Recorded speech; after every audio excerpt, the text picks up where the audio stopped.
I still gotta reset everything.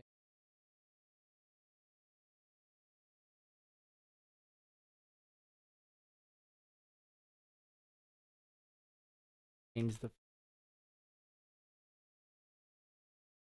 6 available.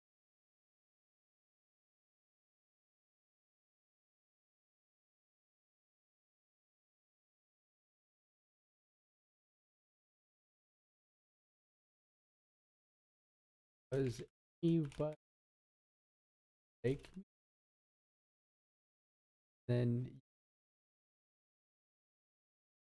the crying like furry running gif.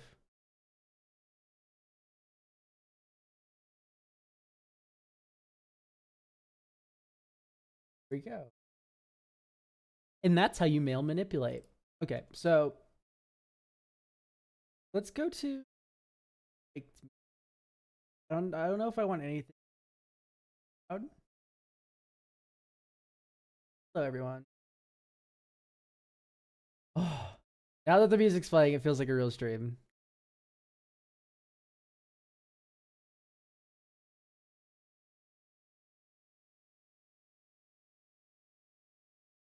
Let's do some daily games, guys. It's been hard for me, you know. One day no weed, terrible.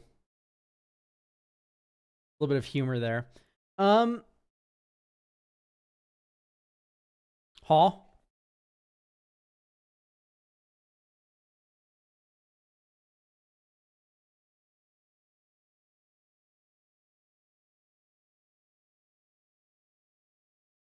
Create a food token. Nuka-Cola vending machine.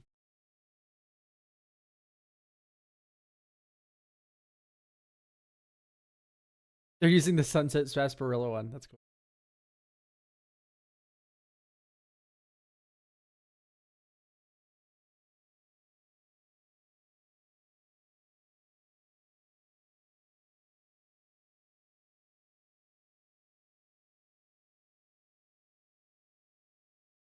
Whenever? Is this whenever? Another A-N-O-T or creature. This is Good Fortune Unicorn. Whenever another creature enters, you can put a counter on it. Very easy one today.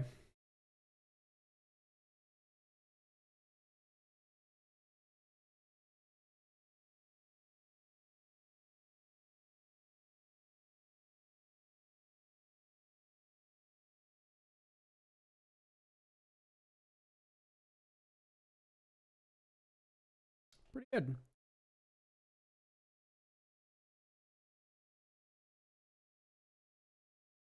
Zada.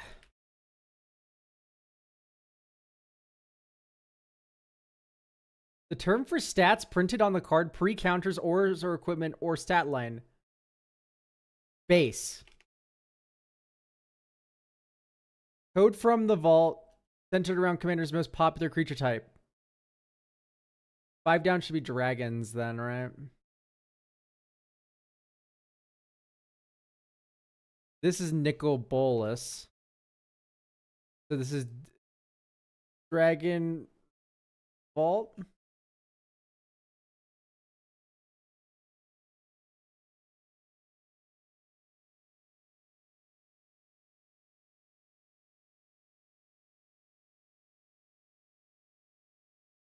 He was Jund.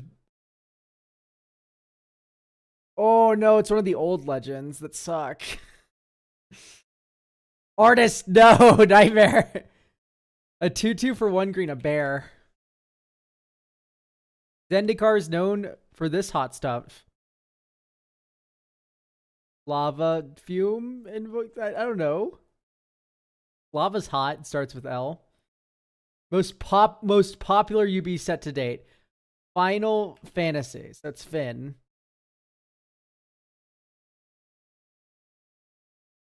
Land? Why is land is hot stuff? That doesn't make any sense. The Battlelands are native to Zendikar, including the White, Blue, and Prairie stream. Oh god, I don't know how to spell. They know how to got me.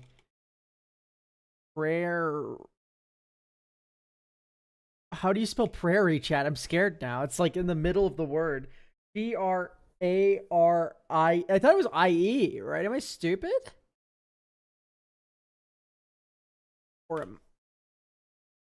There's an I in prairie? That's how you spell it? That word sucks. We need to redo that one. Altisor. Deed. Pernicious deed. From Mirage, the Holy Avenger. Deceptively long, but often forgotten. Oh, it's Asmira, right?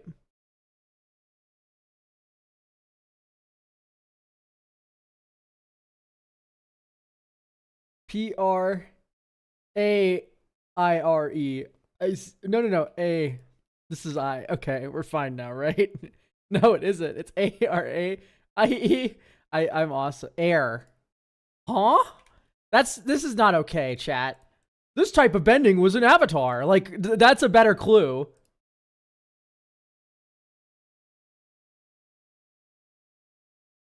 Guys, I can't spell or read or do anything.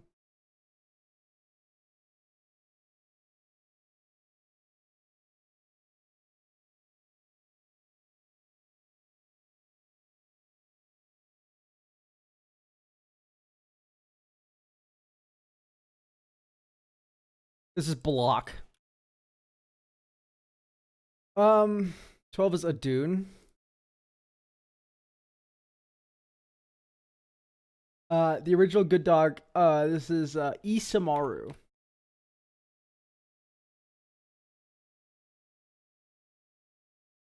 He's a Karlov. Alessia does this whenever death comes a knocking. Smile and laugh.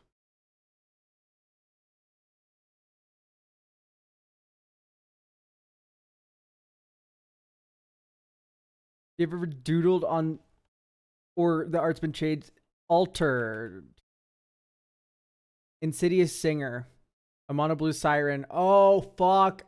Maeve? Maeve is the name, I think. Underrated sci-fi series or the original show and tell, but green and supercharged. Eureka?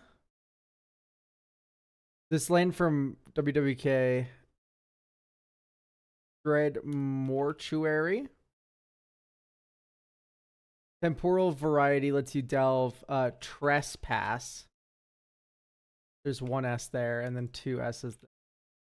Can I override this, please? So vulgar. Get that off my screen. White hair human type creature seen on Wrath and Dominaria. It's horror.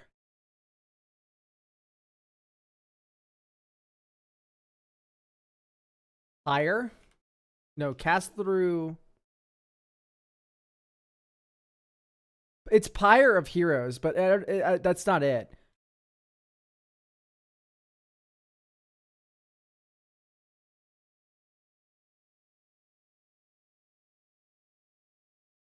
Time? Time of Heroes, really? That's the name of a card? Oh, I don't know.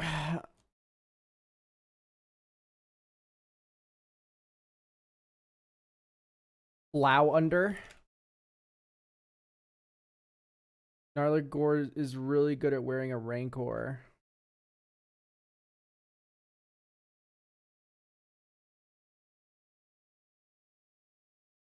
Scar striped. BFZ Battle for Zendikar has sand.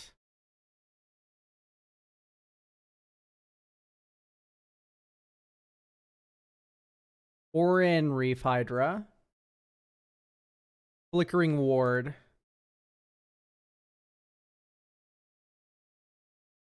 Aura and Luca. Okay, great. Witch Puppy, thank you for the tier 1.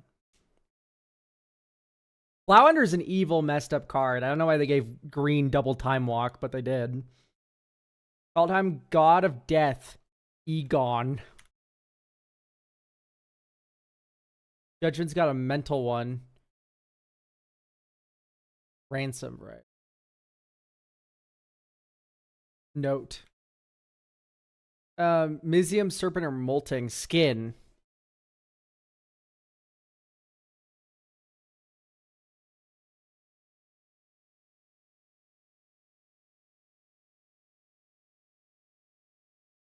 Wait, so this is skin?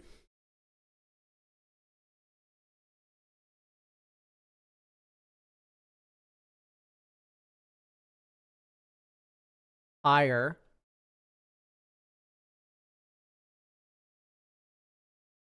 Pain artist. Nin. Yeah, so this is not sort. Dread. Saying. No.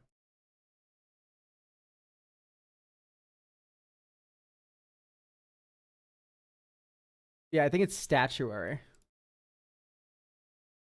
And then the only thing I can think of is this is wrong. Intentionally upset. Oh, Ryle.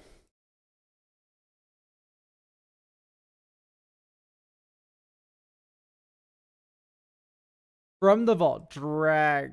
I like, what's the dragon one? DRA? Orange, Ryle.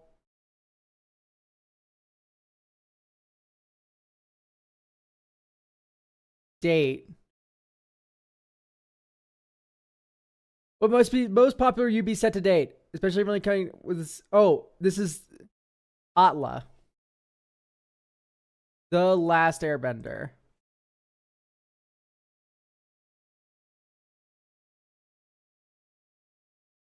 Yeah, this is TLA. I know. They just have two. It's just the crossword in this. So drag from.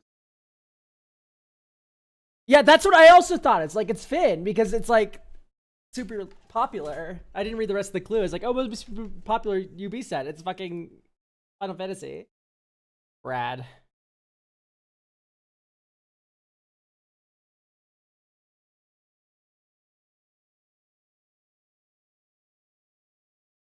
I can't find 11 to save me. I do not know what's wrong with.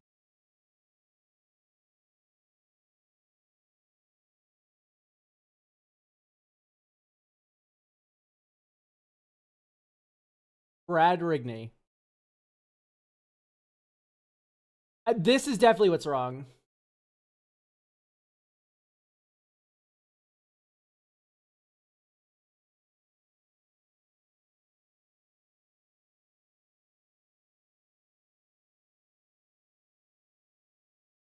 Date, Brad, Riles. So those are all right. Bolus.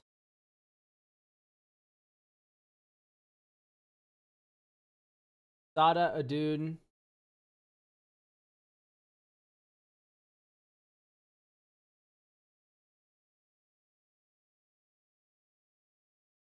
Turn everyone's colored permanents into this. Isn't it Nest Invader? For what clue? What?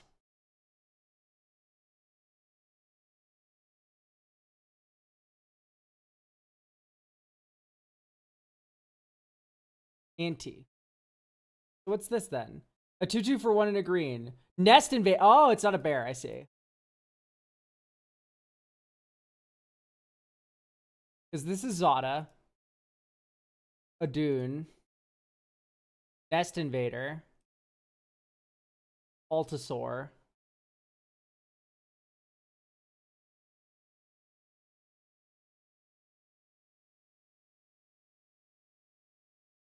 A room. That's spelled right, I think. Divorous, I love you. Code Master set. Yeah, Eternal Master.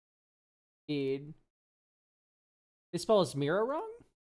Samaru. Block, Karlov, Smiles.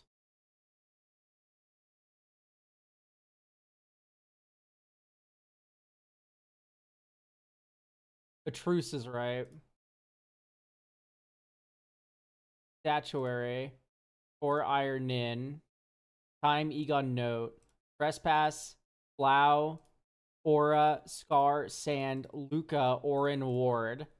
Like, what's wrong here? Am I an idiot? Well, yeah, but like, also, like, what's wrong?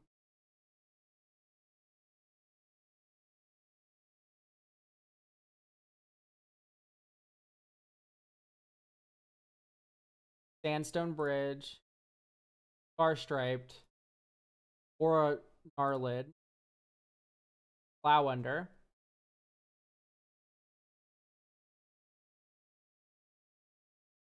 Voldarin or Garenbrig,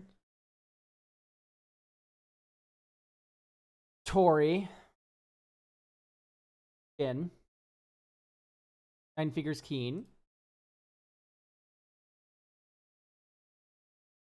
oh,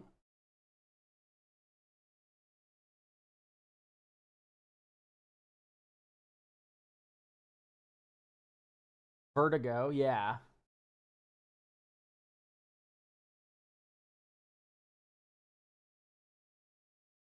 Revenant. Abbey matrons are kindly sold.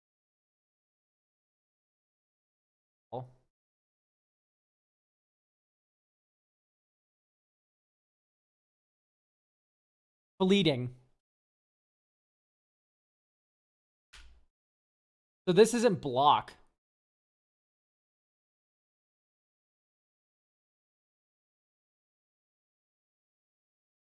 Ral. Yeah, draft. Okay. But Kelly, thank you for getting a deck review for next week. Okay. I was like, it's mostly just because I made a million errors. My fastest is 7 minutes. Ugh. 6 minutes over. Gross.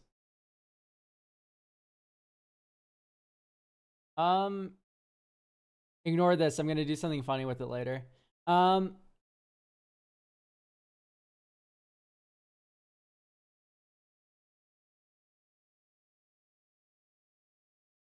Let's scran.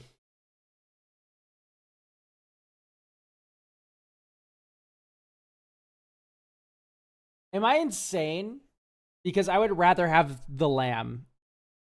Like, this is gonna be really good, but like I'm just a lamb fiend. But like I'm gonna click on the real one. Isaac. Brazilian barbecue or salt and pepper chicken balls. I don't think people are gonna click on anything called chicken balls, even though this is more expensive. Chipa or chicken tikka masala. So everyone's gonna click on the funny man with bread on his head.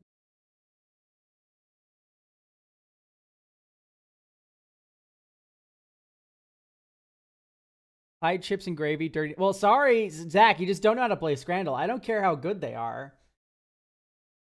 It's just like people aren't going to click on that because people are base and weird. Dirty nachos. Cheeseburger or cheeseburger? Holy shit, this is just a coin flip, man. This one has more meat on it, but it's like not cooked. This is actually a really hard one. They just put two of the same picture on the screen.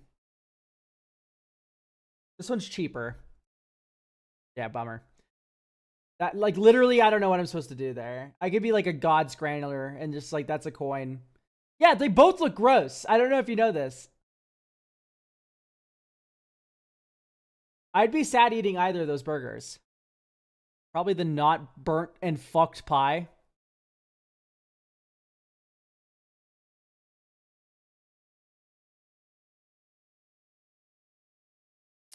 Chicken and beer or chili dog? I'm gonna put chicken and beer.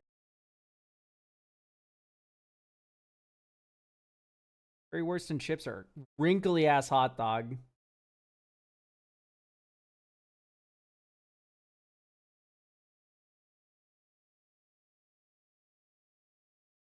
Probably a smash burger.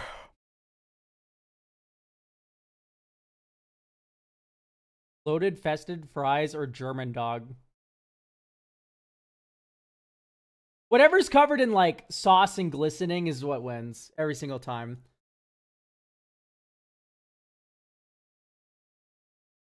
I'm just really good at Scrandle. Like, I'm so mad. about this one though. This one's really hard. Never bet on hot dog. Sometimes hot dog correct though. But yeah, hot dog always loses, but when both of the food options are good. But like when both of the food options suck, then hot dog win.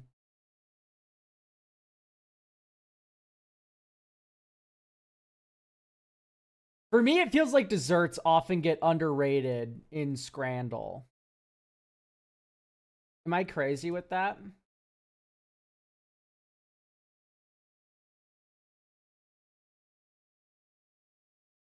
I gotta open up all the coffee stuff.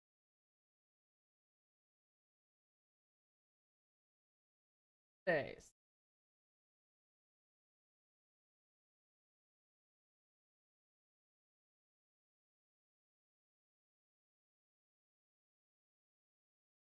Yeah, like if the other thing is exorbitantly expensive and the hot dog looks fine, I think the hot dog wins very frequently.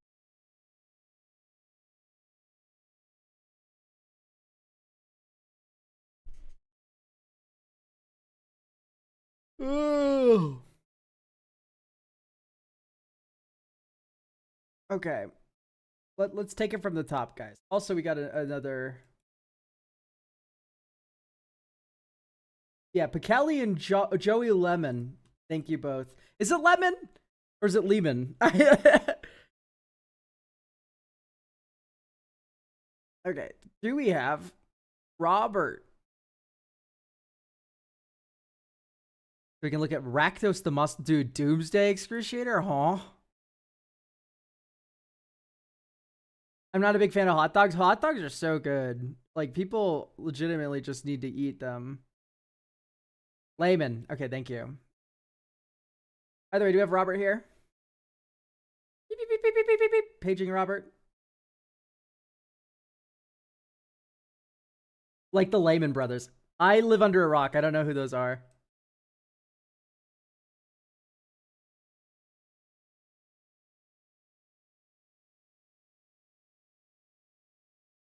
The Global Financial Services Firm, founded in 1850.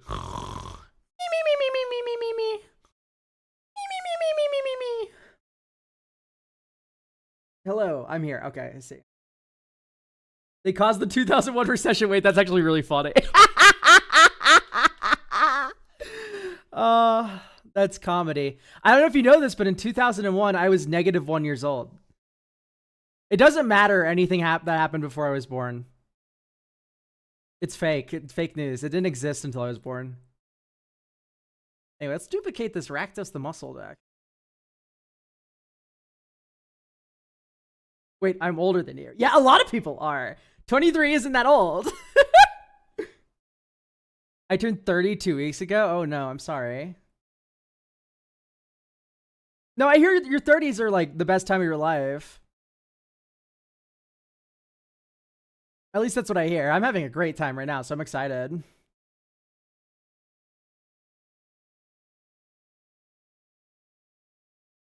Anyway, this is my pet deck to play against Eldrazi / big creature decks. The game plan is to bring out Rakdos to steal everyone's creatures, swing them back at their faces, and sacrifice them to exile my deck.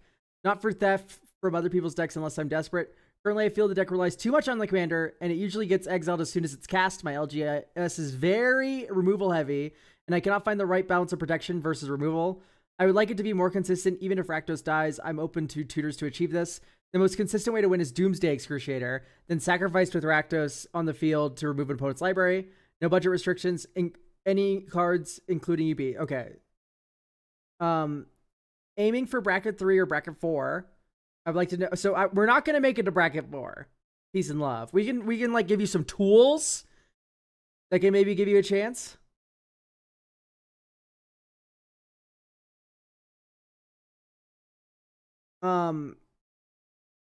Zach, are you gonna go to Command Fest Tacoma? Or do you just go? Are you only Magic Cons? Because I will be at Command Fest Tacoma. I'll be at Command Fest Tacoma.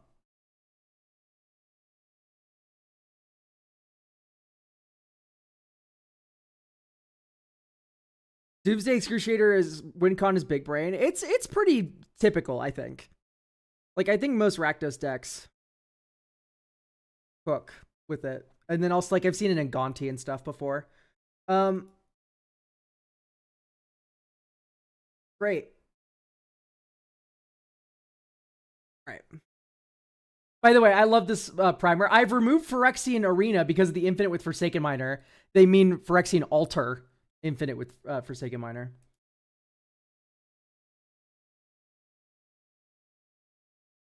They cannot kill threats, and I need them gone at instant speed. Evoke threats like Shriek Mom. Okay, so yes, too few lands, definitely.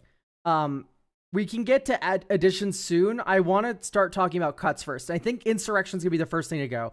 This is very good for like a bracket 2, bracket 3. We've all played giant things, but you said your zone is removal heavy, and not only is it removal heavy, it's like bracket 4. Insurrection's hardly gonna be of worth to you. 38 lanes is too low for this deck. Yeah, look at the curve. We have 6 drops, 7 drops, and 8. Our commander's a 5 drop. Let's click on it. We have a 53% chance of playing it on curve. Now, of course, that doesn't include card draw and whatnot, but we have a coin flip chance to play the commander in a vacuum. Like, of course, we have card draw spells. Like, we don't have card draw spells, but you know what I mean.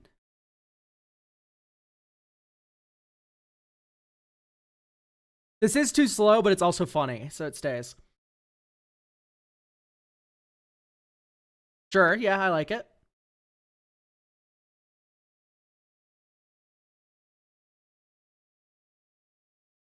Ooh, I don't know how to feel about black market connections, really. I often feel like the life payment just isn't enough for the utility it brings, at least in this deck. Like, it's a 3-mana rock in a way. That's about it, though. I like Bombardment a lot. I'm not a big fan of Kai's Ghost Form unless we're doing some permanent looping stuff. Like, in Lutri, this is one of the best ones you can have, right? Not Lutri, you know what I mean. Luris. In Luris, this is one of the best ones you can have. But here, I'm a little bit more worried about the sorcery speed nature of it.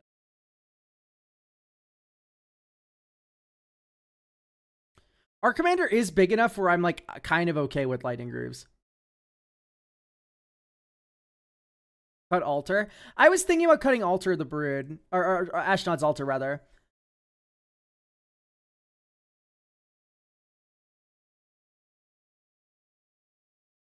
The Otter's free now, clowning on all other companions. Well, you still can't companion it.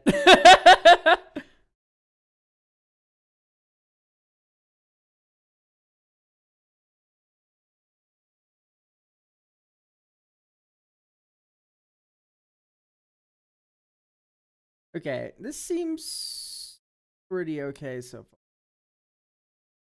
Sack a creature, draw 2 cards. Sure. So sack, drop, make 4 black mana.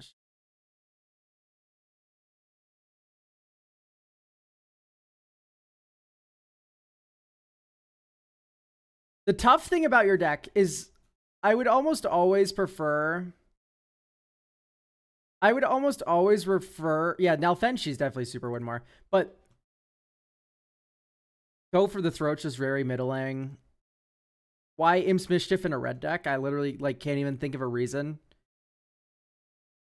Like, we have Bolt Bend, Collecting Spot, Untimely.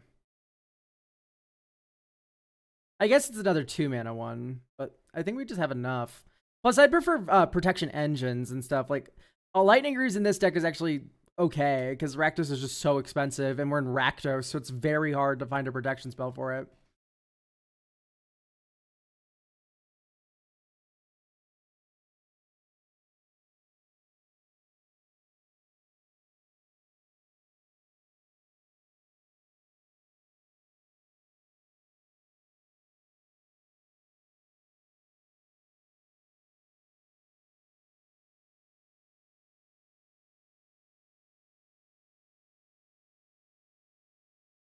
Whenever you cast an insert sorcery spell...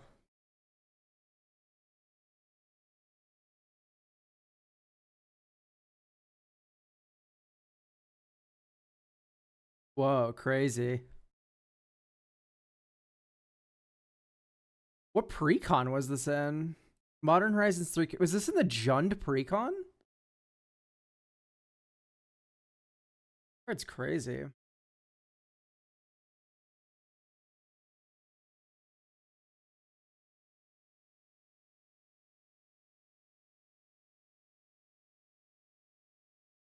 Yeah, Poxwalkers is pretty good. I'm gonna get a Worn Power Stone in here. Like, first edition Worn Power Stone. Because Palladium Mirror is also really good.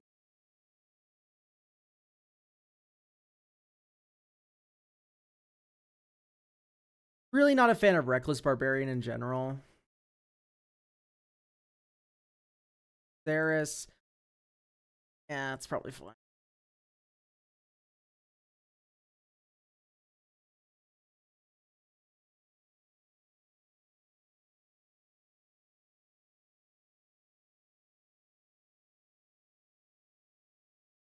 Where's that Pyroblast at? I don't like putting Pyroblast in decks generally, unless they're like meta's like really hard. Worn Power Stone is not a painting. Oh yeah, this artist. Yeah, they did Colossal Gex too, right? I really like that art.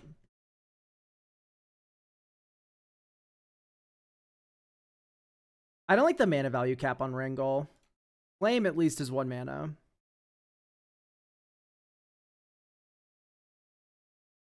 Okay. We've gotten this deck to a point where we have 10 additions we can make. I think the first one's going to be Lazotep Kore. Big fan of this as a sack outlet in the land base. Joins high market there. Tenacious Underdog, you wish.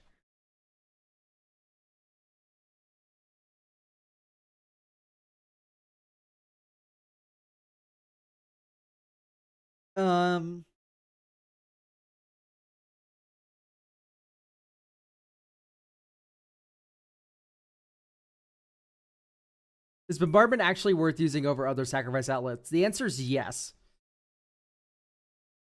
Goblin Bombardment's insane. More sack outlets, the better. Not entirely true. If I had to add one more sack outlet to this deck, gun to my head, it'd be a Henny.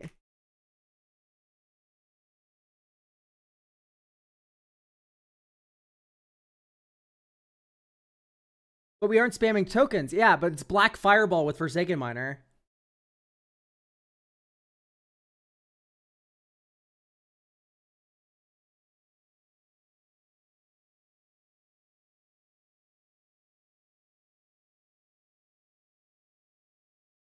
Like, that's really good.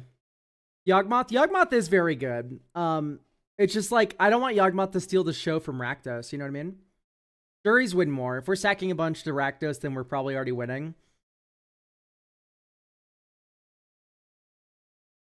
Unknown mystery event cards, Alchemy or Mystery Booster. I like the mystery cards. Those are a lot of fun. I have a few in my cube.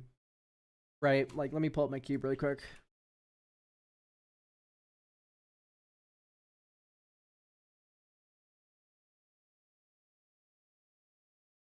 L. Explore. Search cube. Weirdo Winston.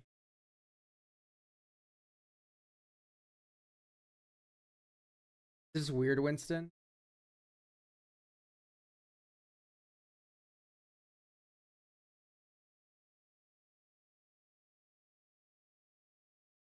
I'm going in. Yeah, here you go. Elk's Weird Winston cube.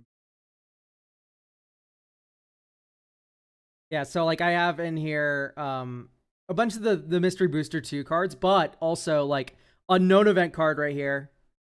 Then Dreadmaw's 8 everyone. And then there's also Tragda. Tragda's also another Mystery Booster card. Or not Mystery Booster, you know what I mean. Unknown event card.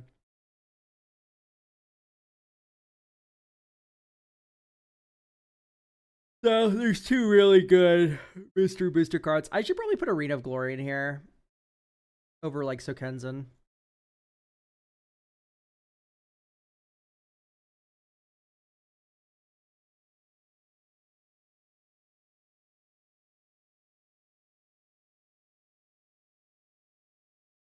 I think the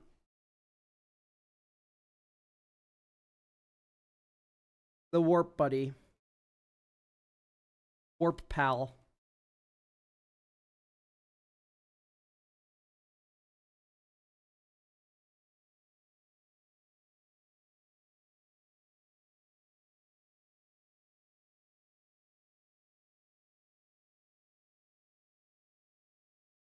Yay, Warp. Bringer, the last gift. I would add the first living death to the deck before Bringer. And even then, living death is just not that good when you're like stealing and sacking your opponent's creatures, and then they go, "Oh, well, now it's time for my living death," and they just give them back an Ulamog. Like, hey.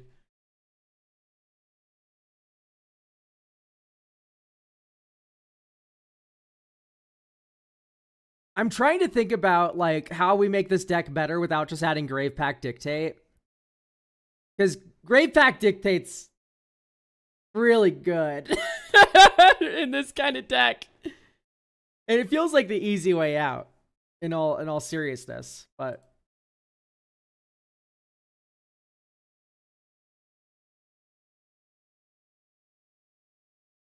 Ingot or no. We no evoke. Sorcery speed does actually matter a lot here. Sothera, Rise of the Dark Realms. I think I like the idea of Sothera.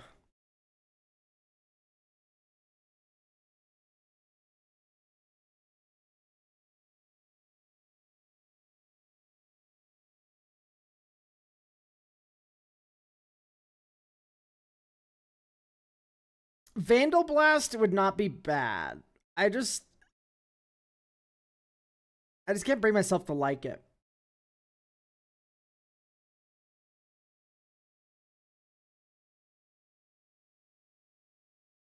We can add Liquid Metal Torque. How much is sacrifice? A lot. Like, you can run the special guest one. That's $14, but cheapest one you can get is $3. I have like 30. Like in Black Border or this one. Because they're expensive.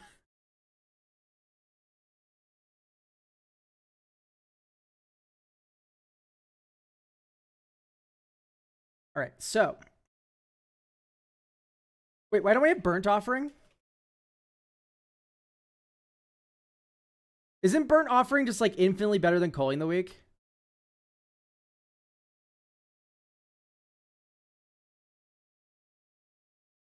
Like, we're in Rakdos, you know?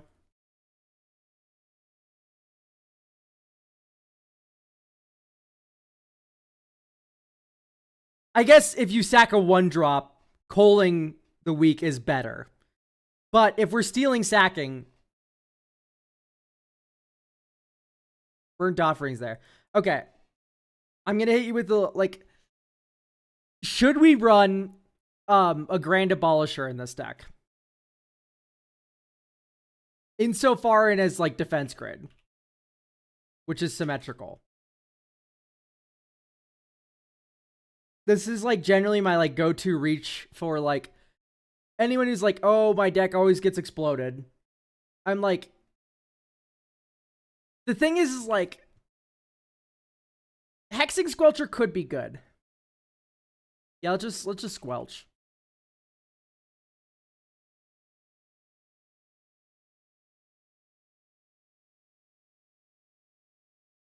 Yeah, I don't think we're combo enough for Defense Grid.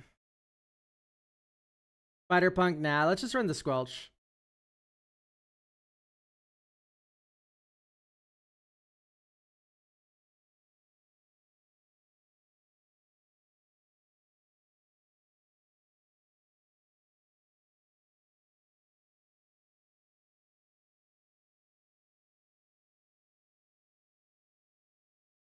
So we have Squelcher.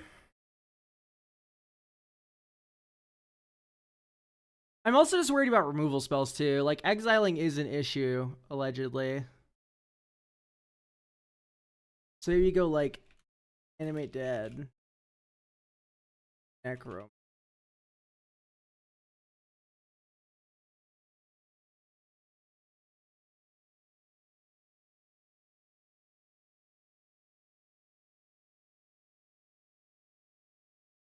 Animate Dead Necromancy. We already have Reanimate. Victimize. No, we don't have enough creatures for Victimize, I think. Got both of the 5-drops. I can see cutting Bone Horde. I like Junji. Junji isn't really a 5-drop. He's more of like a value engine. Stitch Together. I'm worried about Stitch Together.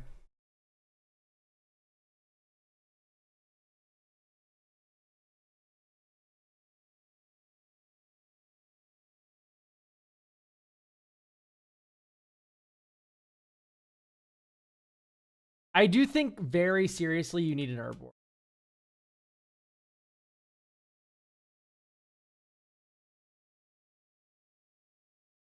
It's $50, but like you need a way to hardcast the Doomsday Excruciator, and you're not going to get there without it.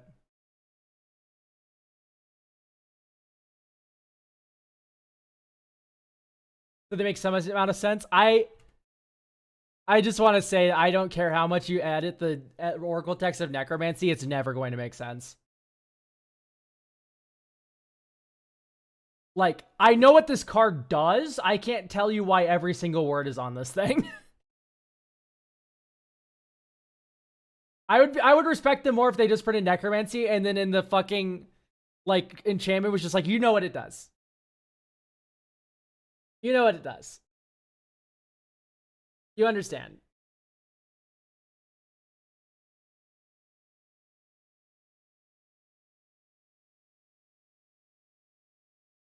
Okay.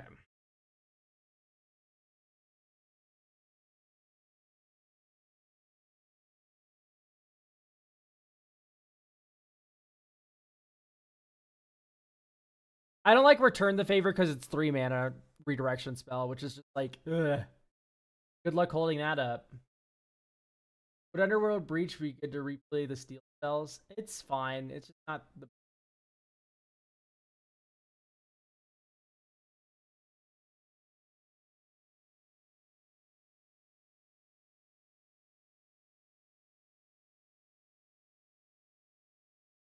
Isn't there that 1 mana one from yeah, so we have 3 more editions. Do we need any tutors? Is it important to find the Urborg? It's nice to. It only really affects 1 card, really. So like you don't need it every single time, but it's nice to have the option. Thoughts on Kaya's Ghost Form? I've already cut that from the deck. I'm very curious what people think Kaya's Ghost Form is better at doing than like a instant speed version of that effect. Am I blind or are we missing Dark Ritual? Dark Ritual sucks. It's genuinely just like not good most of the time. Would Diabolic Intent be pretty good? When paired with like Claim the Firstborn. I'm saying Dark Ritual sucks in this context. Dark Ritual is a very strong, broken card. In this context, it's not that good.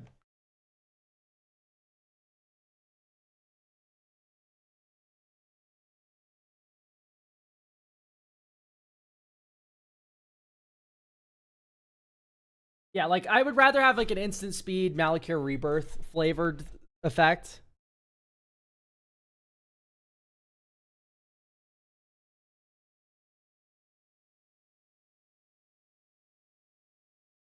Ashnod's Intervention, that card sucks ass, dude.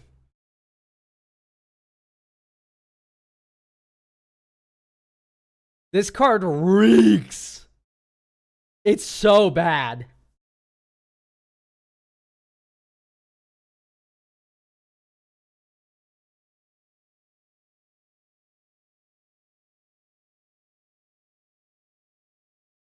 It's great versus Exile. I mean, just like have your high market untapped for the rest of the game. Cursed Mirror. I like the idea of Cursed Mirror. Steal your giant dinosaur and then make another one. Like that seems not the most insane like addition. Undying Evil better, but exiling doesn't stop it. I do not want to have to pay 1 mana to cast my 5 mana commander again. I think we just have very different ideas of what good looks like.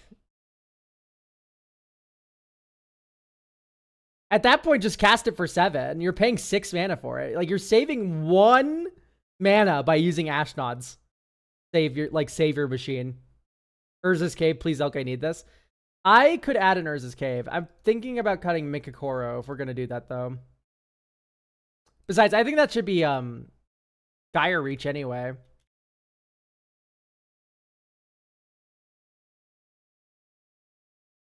Like, the discarding is actually super valuable for you.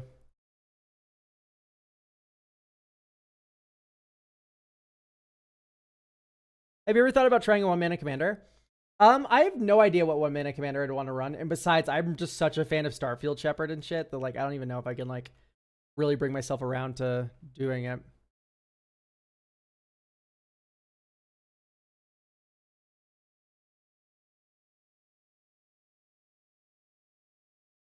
Yeah, so let's get one more sack outlet in here, I guess.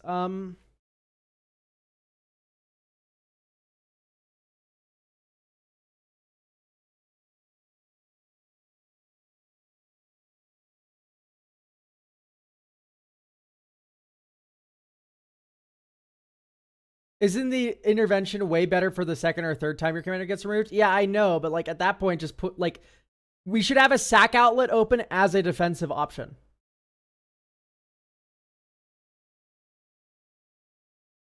Like here, you'll see what I mean. So let's do like maybe it is Yawgmoth, but I really don't want to put Yawgmoth in. New Braids. New Braids is very mid. It's not a free sack outlet either, which is kind of what I want to be adding right now. Probably like Woe Strider. Okay, let's peep this out. So watch this. This hand doesn't make mana. This hand is like also kind of mid. Okay. Put cards, Zevs, Agadeems on the... No, let's do Exotic Orchard. Okay. Draw. Surveil 1. Top. Next turn. Or no, let's Graveyard Kokosho. That's a good thing to reanimate. Mountain. Pass. Next turn. Mountain, pass. Hold up. Withering Torment. Withering Torment your play. Swamp. 1, 2, 3, 4. Industrial Advancement. Next turn. Agadeem's Awakening.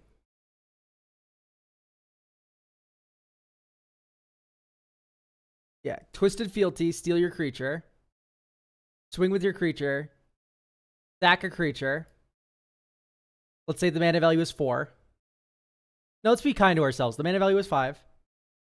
1, 2, 3, 5. There's our Warren Soul Trader. Next turn. Haunted Ridge. 1, 2, 3, 4, 5. Rakdos. Steal your 3-drop. Swing with your 3-drop. Or don't if the board's gummed up. Sack it to Industrial Advancement. 1, 2, 3. Here's Junji the Midnight Sky.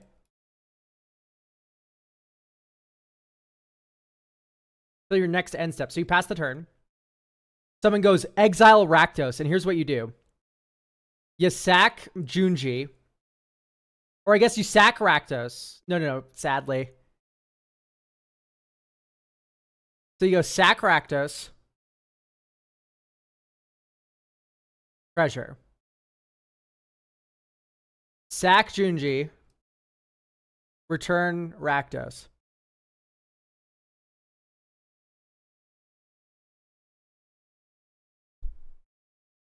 So we're protected from 1 removal spell there. And this is how like sack outlets are protection. It allows you to reanimate, you know. 1, 2, 3. Cards have expertise. Take your creature, cast Viscera Sealer for free. Swing with your creature. Sack it to Rakdos. Exile a bunch of cards from the top of your library. Cast a 5-drop from them.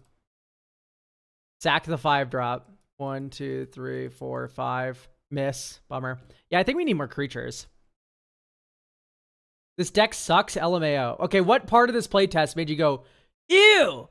Because, like, we have motion going on, even in, like, the face of removal.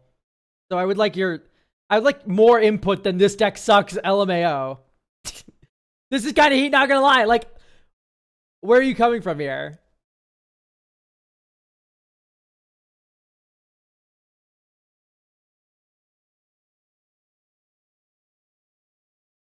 We skipped turn 2 and 3. Yeah, there's more turns than that in Commander.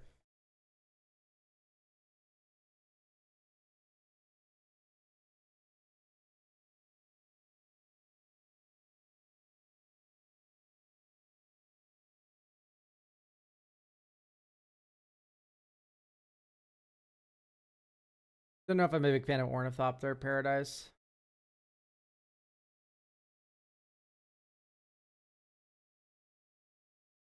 The green player has 7 mana when we played our Writhing Tournament. I think you're just insane.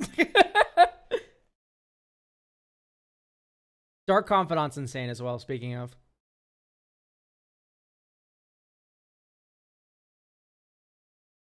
Umbral Caller Zealot's pretty fine as like a sack outlet kind of deal. I think mostly I just want to get more creatures in some way. Somehow.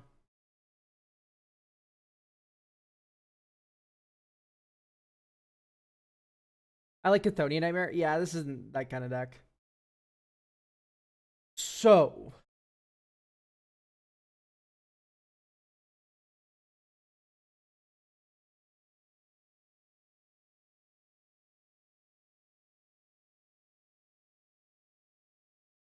I don't want to cut too many instants, but.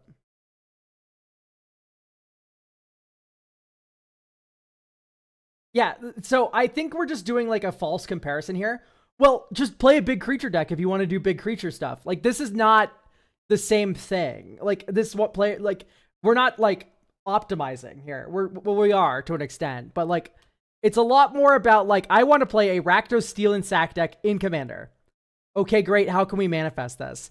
The answer isn't add green. It would make it a lot easier, but that's not the point.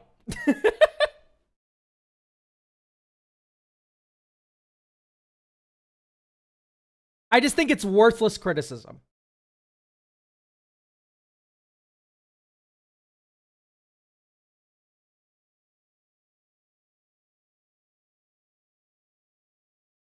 Zuafit is interesting. We're mostly stealing and sacking once again. Like, it's not, you know, the same thing. Is there Oteg Threaten?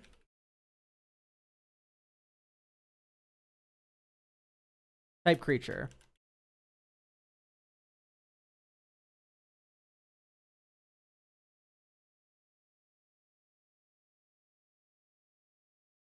This card's very annoying. Seems like a lot of mana.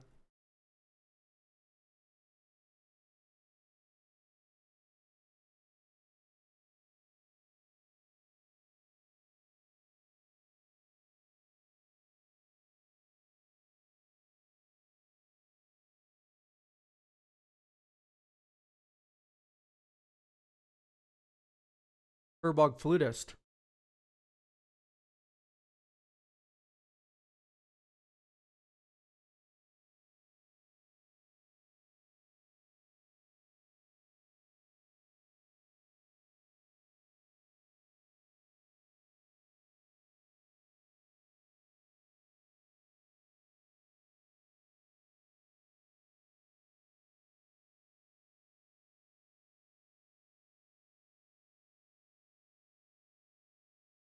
Are we looking for types that love me a Descendants Fury? It's not all the same, so no. But speaking of Fury, I think Fury would be very good in this deck.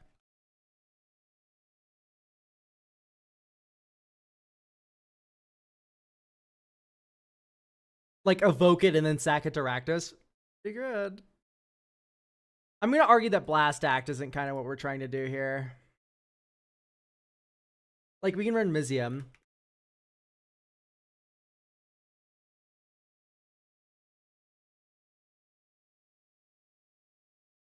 Geese is, like, fine. Blood Pet in here for what? What does Blood Pet do? Like, am I missing something that makes Blood Pet very good here?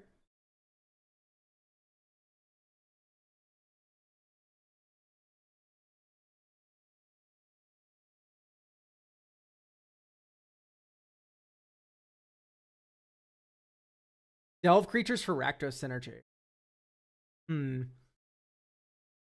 Now that's an idea I kind of like.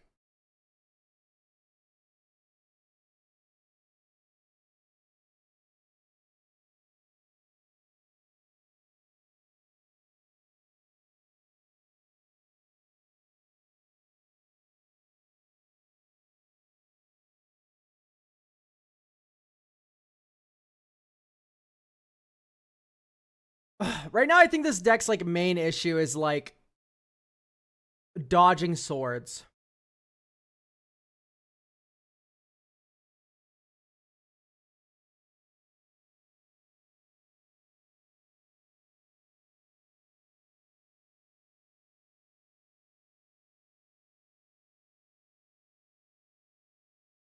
Like, dodging swords feels like the of utmost importance.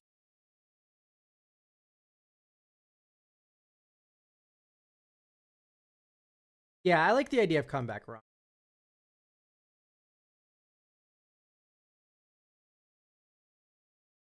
Kill your creature, then I have it for the turn, and then okay.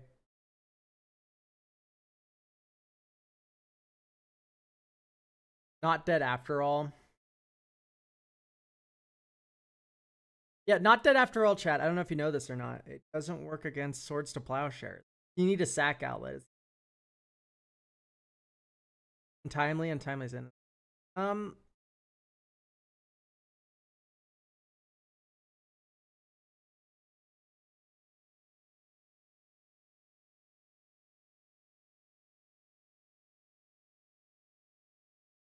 What else? Kaya's ghost form. Like, we've talked about Kaya's ghost form. This is the third time now. It used to be in the deck. I do not like it because it's not instant speed.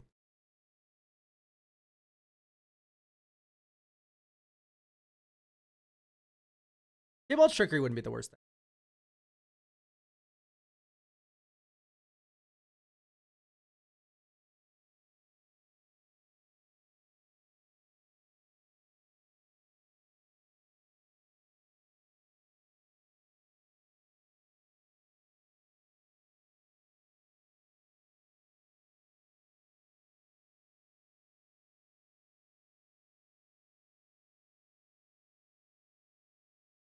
Hit your land drop, pal.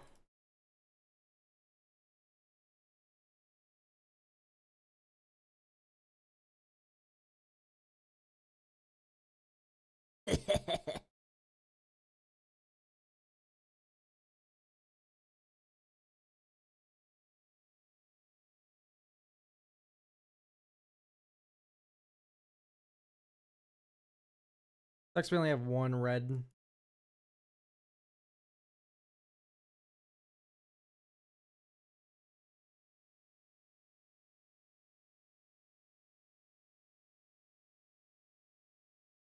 Why I played my land drop.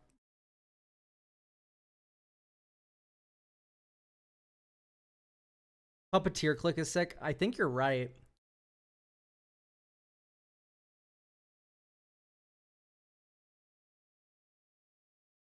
I like the idea. Yeah, the mana base is really bad.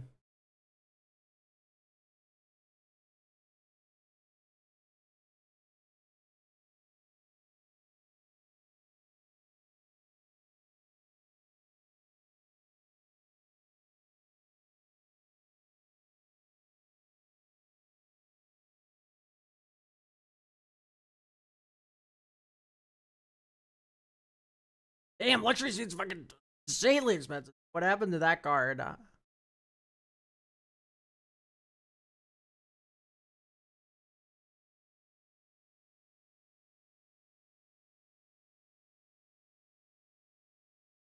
Honestly, honestly, it's not that bad in the deck. I don't like foreboding lands that much. At least not in this shell.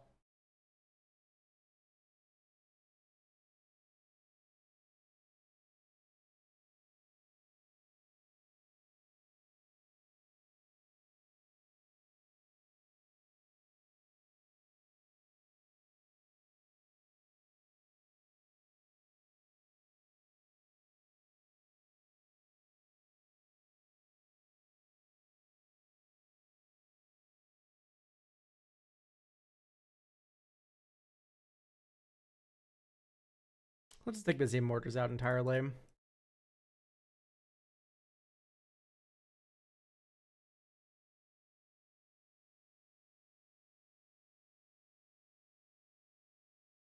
Let's draw. Swamp. Nothing. Next turn. Dragon Skull. Timeline Kohler. Next turn. Bolt this in.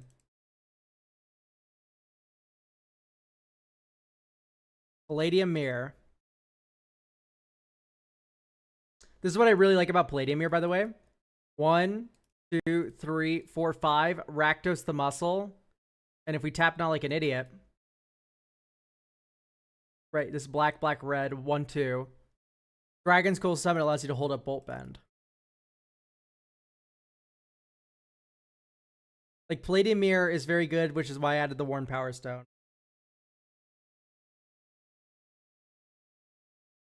We could do minions return stuff, but at that point, you're just like, wow, it's just so below rate.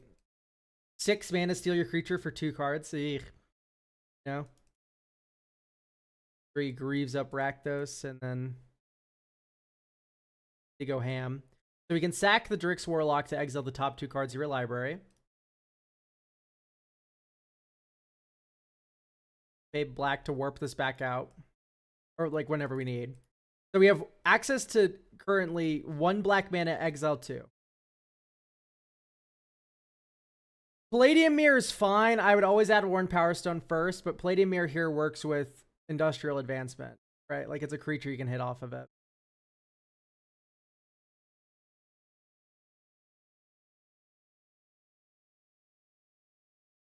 Either way, I do feel like this deck's doing a lot better in its current state than it was before.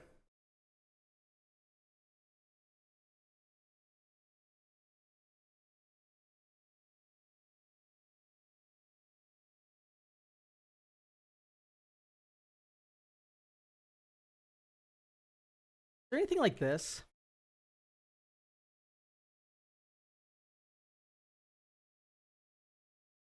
Wait, this card's insane in this deck. Completely accidentally run into this one. You reanimate a big creature, they reanimate a big creature, you reanimate a big creature, and then you steal their big creature and sack it. That seems like kind of the truth, does it not? For all of the void.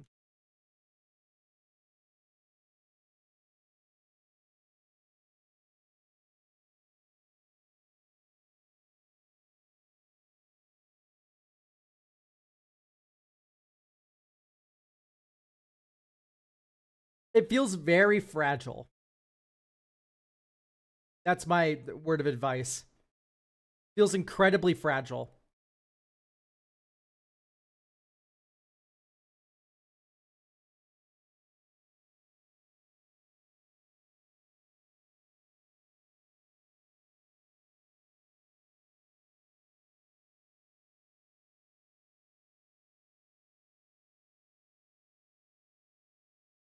Thoughts on Haragast in this?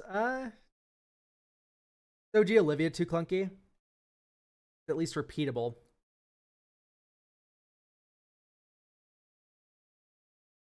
Too slow. Yeah, like Olivia Voldaren steals for 5 mana. Was there a reason we don't run Victimize? 26 creatures. That's so low.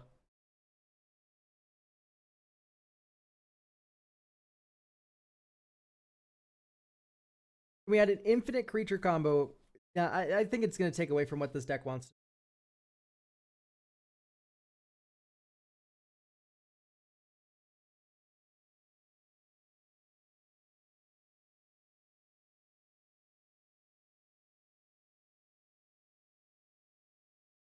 Demonic Council, I think it should be in this deck.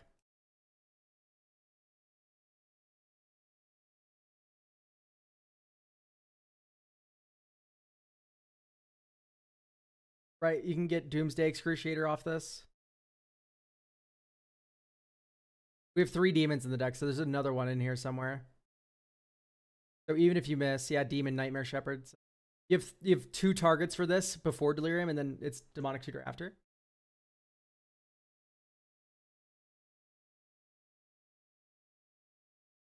Probably just out Corrupted Conviction.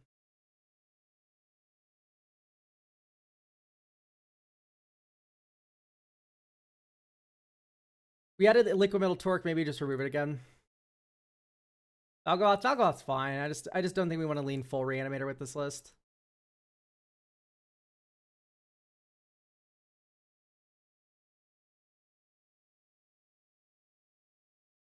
Nightmare Shepherd. Rakdos with deflecting SWAT. Like at this point, world's your oyster, right? Oh, we missed our land drop though. Bummer. We could go 1-2. Pass. 3-class SWAT after. Oh, I guess we get a Tushi. And then on your end step, think. Get a token copy of a Tushi after making 3 treasure. So actually, no, we did have enough mana here to go. Because no, we can't use it multiple times though. So we sack this over the course of the next 2 turns. And then we have 8 cards in exile that we can play. And then this turn is 1, 2, 3, 4, 5, 6. Furbolg, Flutist, steal your best creature. Sack it, and then ta-da. Like, this is turn 6 and feels very good. Like, we're able to cast Furbolg, Flutist, and then some of the 8 cards that we've exiled from our opponents.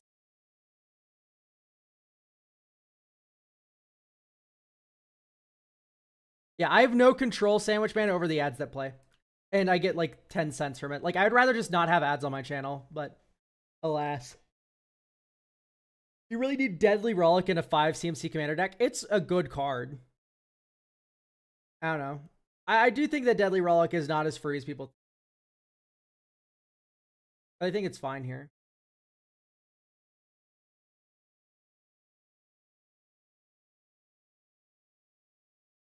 Helm of Possession would be funny. Repeated Steel Sacking. Helm of Possession I do not want to put in a deck unless I have Douthie, Valgavoth, or Leyland of the Void to make it infinite, right? Like, Helm of Possession is that card that combos with those things. No, it isn't. I see what you mean, though. 4 mana. Sack a creature. Ugh. It's, like, decent. Helm of Obedience is what I'm thinking. Anyway, yes. Thank you, Robert. Kasath.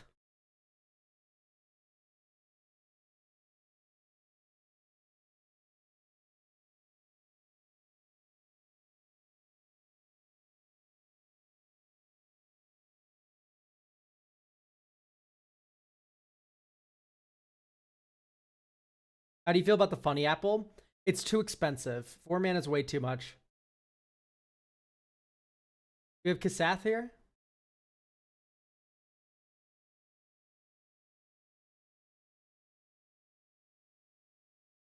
Hey, it's me. Okay, great.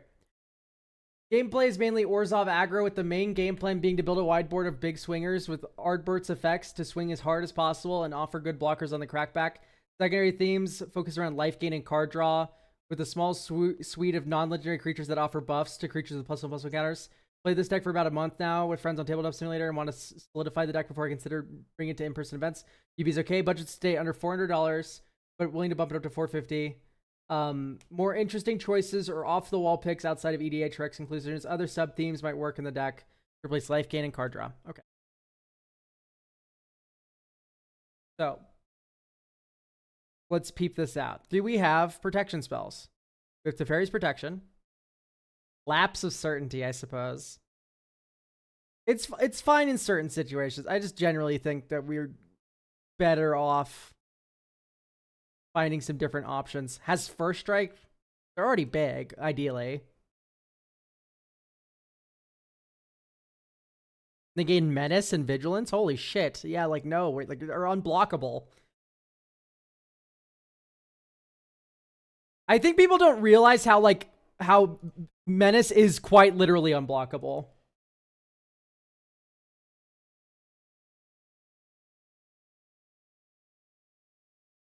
Okay. I need to start by saying 36 lands is a war crime. Ozolith is probably too much.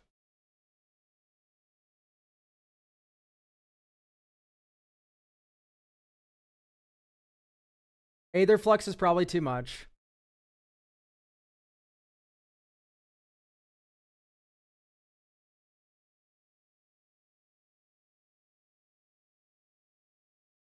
Five mana, it's like a lot for that. As Death Touch. I play against too many token decks for Menace to feel like unblockable at my tables. I mean, it's just truth. It's just the sorry truth of the fact of the matter. Um, the Spark I've been like kind of falling out of love with. Dire Tactics, Fracture. Like, we're like, oops, all middling Orzhov removal. Like, Anguish Awakening is the first one. I'm like, yes, okay, fine. I do think this is a Thraben Charm kind of deck. And while we're at it, we might as well add the Kabira Takedown.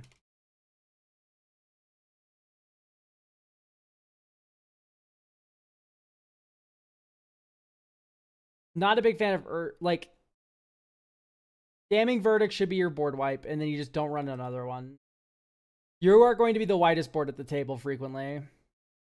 Strategic Betrayal for like Grave Hate. We added Thraben Charm. That's better Grave Hate in my opinion. Toxic Deluge, Vindicate, Damning Verdict. I don't like ramp in this deck. We have literally like a beautiful curve. Why are we ramping? Like even Soul Ring.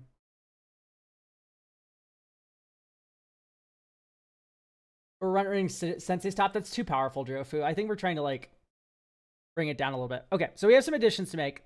We already added one MDFC. Let's add Sajiri Shelter.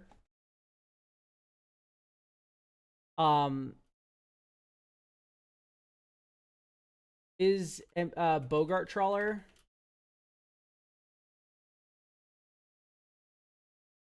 Witch Enchanter. And then we'll add some more farewell dodging removal. I don't really like Chroma's Will either. Like here, we're gonna add Eerie Interlude messes with our counters. So we should have Guardian of Faith instead. And then we can also run, yeah, Galadriel's Dismissal against Spell. Galadriel's Dismissal is just broken. So 4 mana phase out your blockers, kill you. 4 mana phase out my board, win. Razorgrass Ambush is decent. And, it's fine. We already have 40 lands. We don't need to really worry about it anymore. We'll play it, and we see that the deck's actually kind of mid. So we took out Aether Flux Reservoir. The reason is because you don't have Sorin of House Markov or Veto in your Legendary Creatures Matters deck. Like, Lifelink Extort at the beginning of your post-combat main phase. If you gain 3 more life, you flip Sorin. Flips into minus, does damage equal to the amount of life you gain this turn. Veto.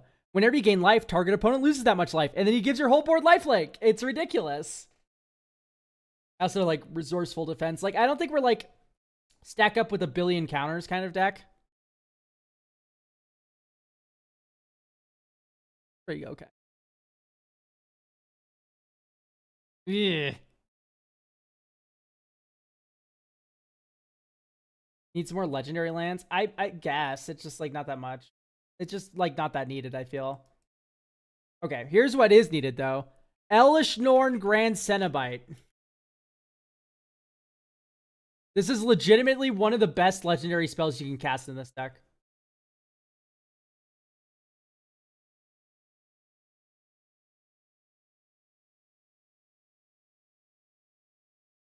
Yeah, like, this isn't Shanid. Like, we don't really care about legendary lands, I feel like. It's like Yoshimaru.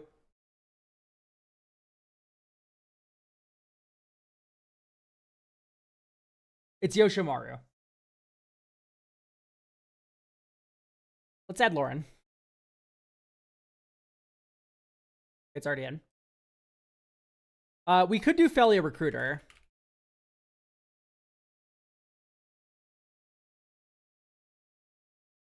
Like, this, in my opinion, is kind of just a free ball. And also, Felia Recruiter allows you to, of course, get Guardian of Faith. But let's also add Selfless Spirit.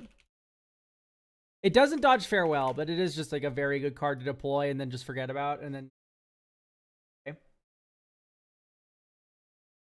Yeah, like, we could add a Gonjo and Takanuma.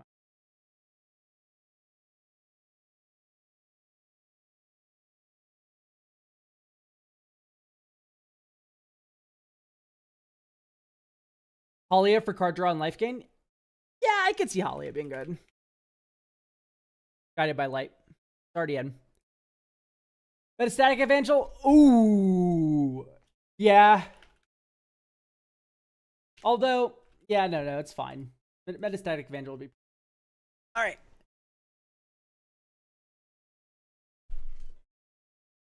So.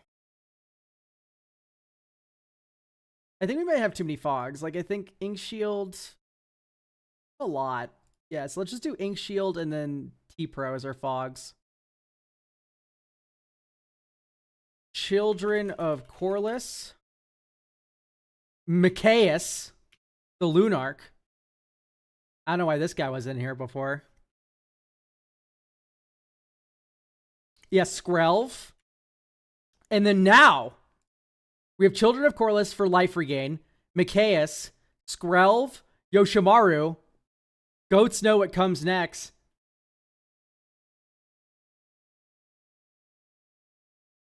Starfield Shepherd.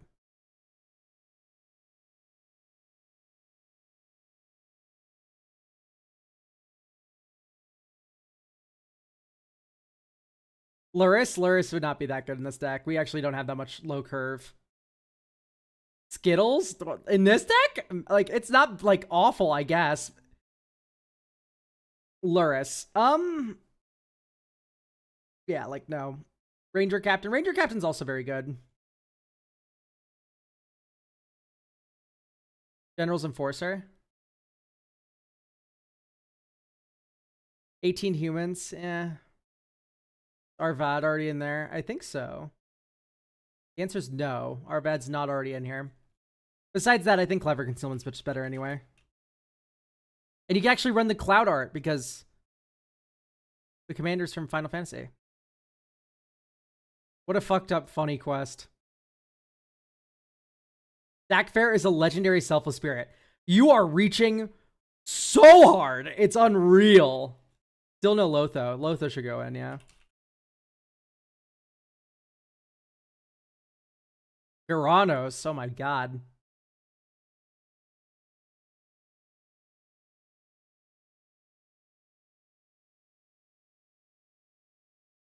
Each creature.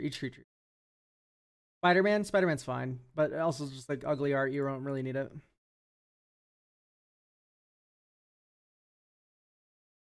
Draw. Plaza of Heroes. Draw. Relv. Ardbert.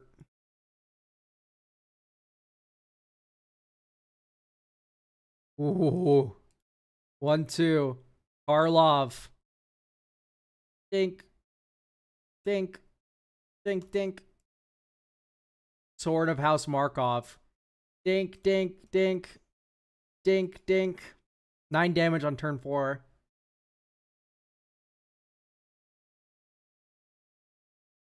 One white, but not. A white spell. Dink, dink, dink, dink, dink. Swing, dink. Dink, dink. Hold this back to actually use as a protection spell now. Oh, each other. My fault. So we gain life here, 2 life. So we put 2 counters here.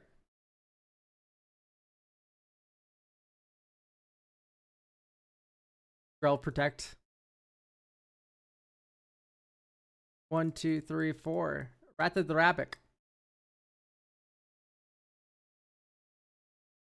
That's a white and black spell. So we go 1, 2, 3, 4. We draw a card.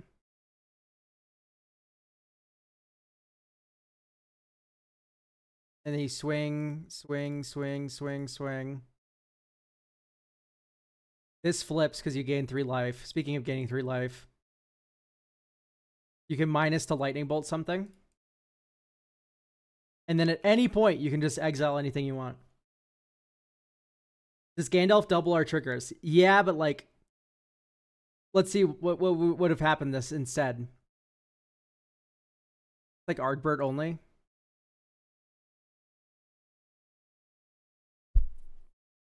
Entering or leaving. Yeah, no, so it wouldn't trigger Ardbert.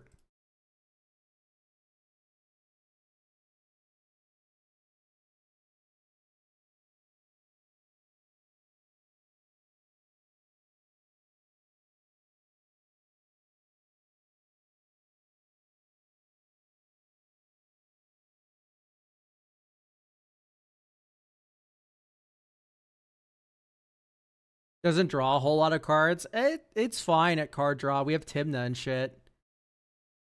Like, Timna gets tutored off Recruiter of the Guard. Recruiter of the Guard can also get Felia for advantage. Like, there's a lot of drawing cards going on here. Remove a counter from this, draw a card. Like, it appears that we actually do draw cards. We have ways of forming advantage, at least. Flash in Felia. Here's Ardbert.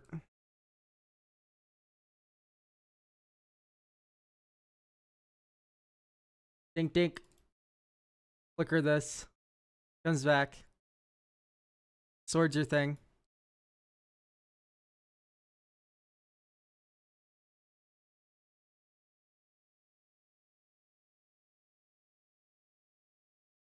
A little flooded there, bummer. I don't like Thalia's Lancers here. If we wanted to add another like effect like that, it would be the Sariema.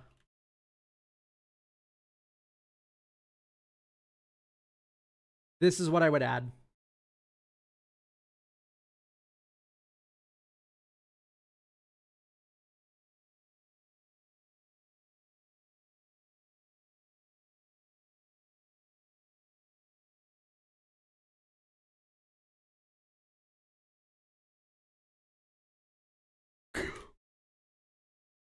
I think Winds of Abandon should be on.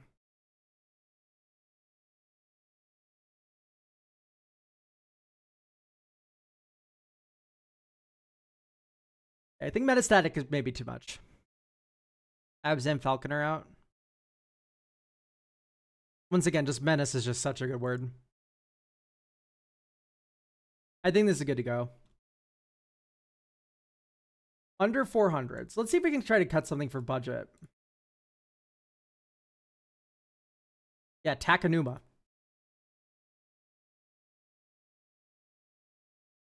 There we go.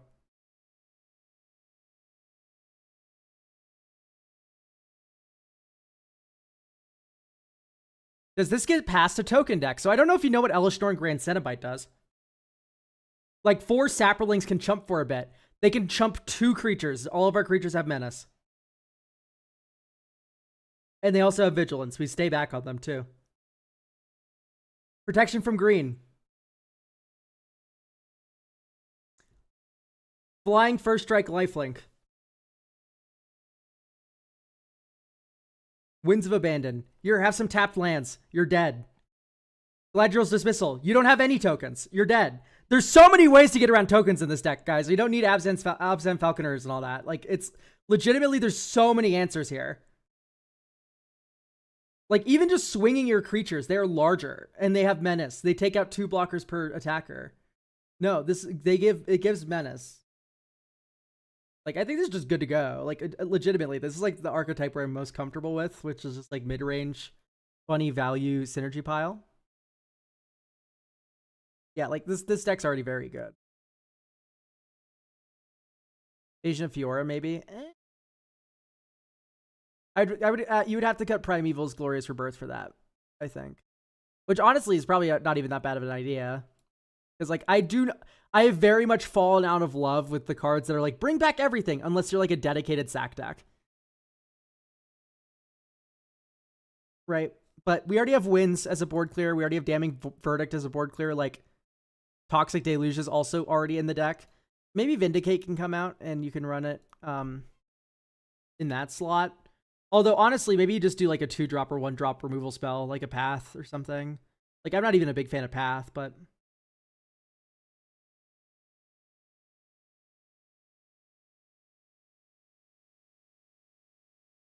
Agadeem's is also way too expensive. We need to keep this deck in a budget. I think I don't really like Vindicate. I think instead, maybe we can do a different removal spell of some sort. I think... maybe that just looks like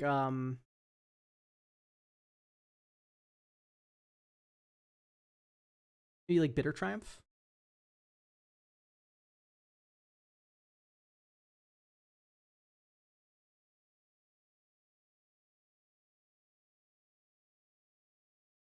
Yeah, like I don't think yeah, we already have so much protection. And like we can rebuild pretty easily. Yeah, Boromir. Although Boromir does add a combo to the deck, right? Because with Boromir and Ratadrabik, that's infinite sacrificing. And then you have Elasil Core, which is infinite drain. So you just need to be very careful with all that. You know what I mean?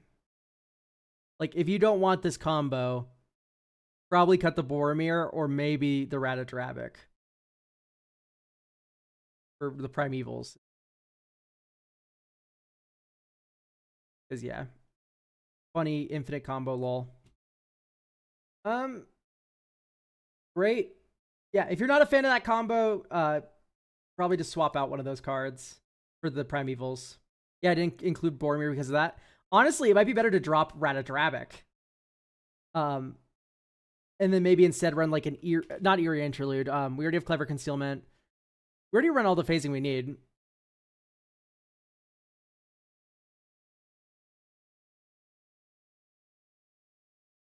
$43 creatures is mildly sinful, I'll be honest. Like, too low or too high?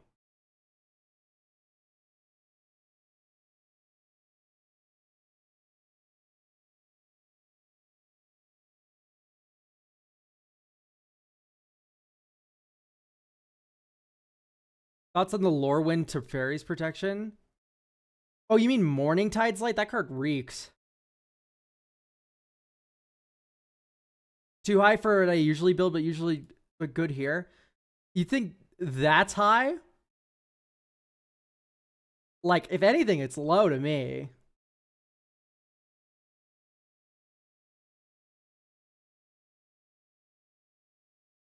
Like, I don't know. I run very creature-heavy decks. Mother of Ruins. Like, Mother of Ruins is fine. I would...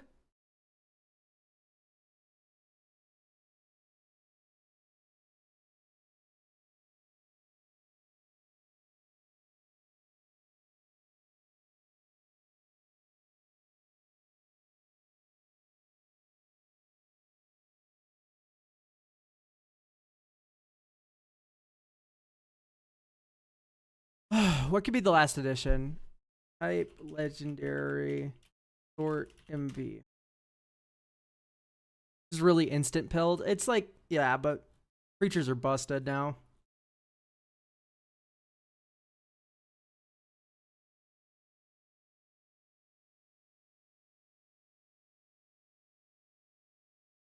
I do like Hope of Gearper a lot, actually.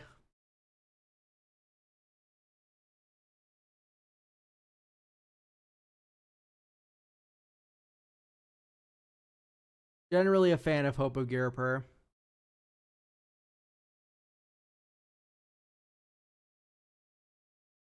We don't have Amalia? Amalia's life gain synergy. Okay, Hope you're out. Amalia, you're in.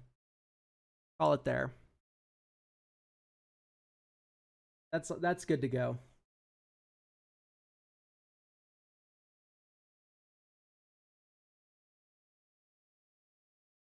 Yeah, creatures are awesome, but there aren't as many that are as good as 1 to 2 mana cantrips. I think you're cracked out of your mind. There's a lot of really good creatures in this game. Behold, Brigand, worse than a 1 to 2 mana cantrip. I've played with this card. Holy fuck, she's so good in this deck.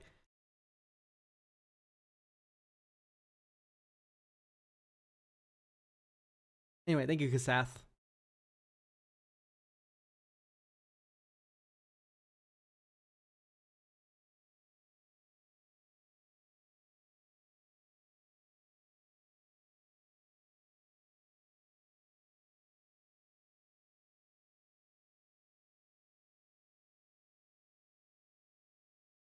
Do we have Peach here?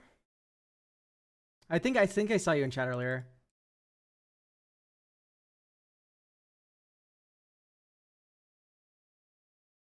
Nariv. This did not import correctly.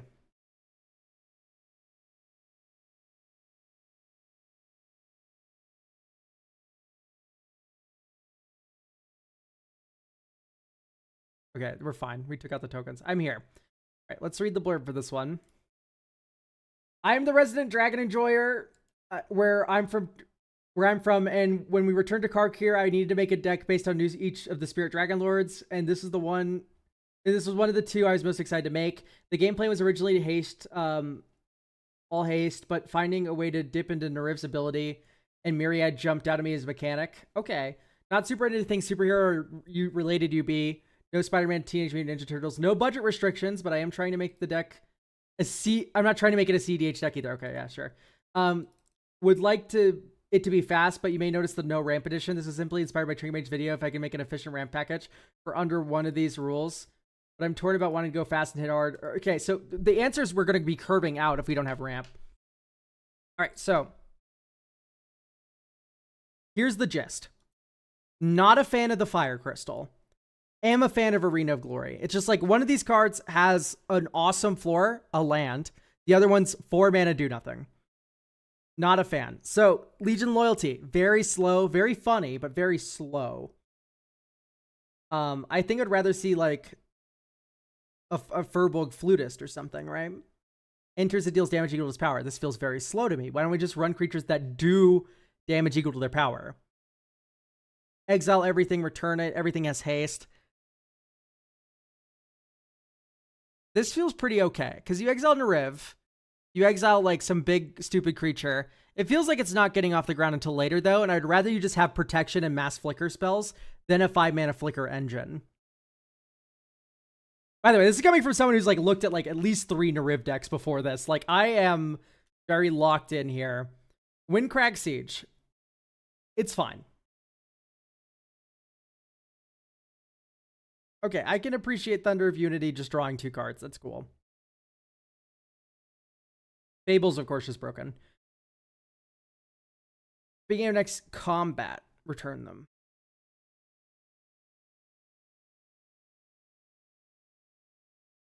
I'd rather have a protection spell. Read Nahiri's, not end of turn. Yeah, I know what Nahiri's Resolve does. I'm saying that's like, it's not a mark in its favor that they don't come back until your next turn. You can't block with them. You can't do anything. Like, it doesn't matter when the creatures come back. It's just slow. No matter which way you shake it. Okay, Faithless Leading, sure. I do think 43 lands might be too many. So congratulations. Like maybe just cut one of each basic. Call it. I do like the can't be countered text on that, but 4 mana is a lot of mana. And I typically prefer cheaper interaction in a deck that's trying to be low to the ground proactive and killing your things. Karlak's fine. Let's wait for additions, guys. Let's wait for additions. I like the Duke Older Raven Guard. Generally a fan of that. Ancient Copper's funny enough. Metamorphosis Fanatic, I don't know how to feel about that. Protector of the Waste feels very slow.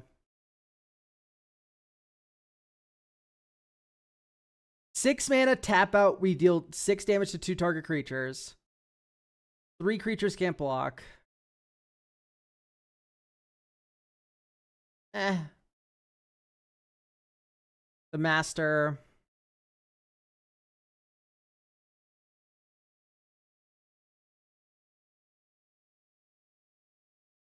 So, Ocelot Pride. I don't know if I like it in this deck. It's like, yeah, you copy the tokens you make, but you need the City's Blessing. You need to have made a bunch of tokens. It feels like we're winning at that point.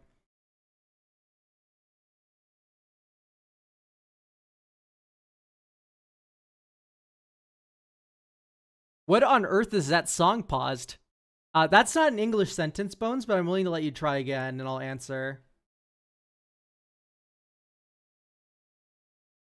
Is it bad that I don't like lightning? I feel like lightning just requires a lot of setup.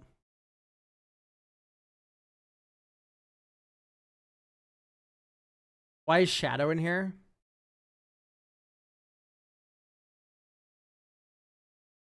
Maybe just from the old haste version of the deck.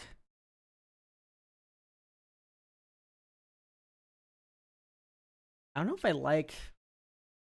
No, Ironwood Fortress is probably fine. It just feels like a little weak. This could be very explosive, but it can also be very nothing. Other creatures you control have haste. Eh. The fact that we can't use the cheating very well makes me very hesitant to use that card. I like Exalted Sunborn. I like Aerial Extortionist. I like the Triad. Fort Razor is okay. It's fine. Each creature with flying your opponent's control. Urabrask. I like Urabrask. Okay. So, we've freed up a lot of slots. Let's talk about the additions now. So, first things first. We are going to cut... Whoa, we have like all colored lands. Very nice. I think it's Takanuma. I think it just is too expensive. Instead, we're going to run Pinnacle Monk. Why Pinnacle Monk? Answer. Protection spells. Protecting Nariv is actually like kind of important. And Eerie Interlude's a great way to protect a wide board. Secondly, we can also run what's the other one called? It's not Ghostly Flicker. It's Ghostway. Ghostway is also very good for this. It flickers all your tokens. Who cares? Like, at least you're not getting farewelled, right? Would you rather lose all of your tokens or lose your entire board, right? Winds of Abandon, of course, is very good. Generally, I don't even know if I like Swiftfoot Boots. I like the Greaves a little bit, but the boots are a little too slow. So, we have Ghostway, Eerie Interlude. What happens is you cast the spell, and then Pinnacle Monk gets flickered, comes back. Great news. You get to return it to your hand. You have like infinite 3-mana buyback, 0 protection. So, moving on from that, though, you got True Soul Zealot is going to be our first like real like on-theme edition, where you can sacrifice an object and turn it into a 4/1 that's effectively an 8/1 with Menace. Secondly, Fury. Fury is incredibly broken. Type Incarnation.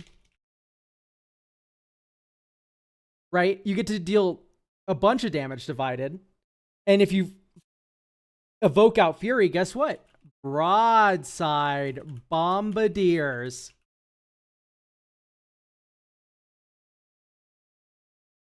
Menace Haste. Sack another creature or artifact. Does damage. Like, this is super aggressive now. Pyrogoyf.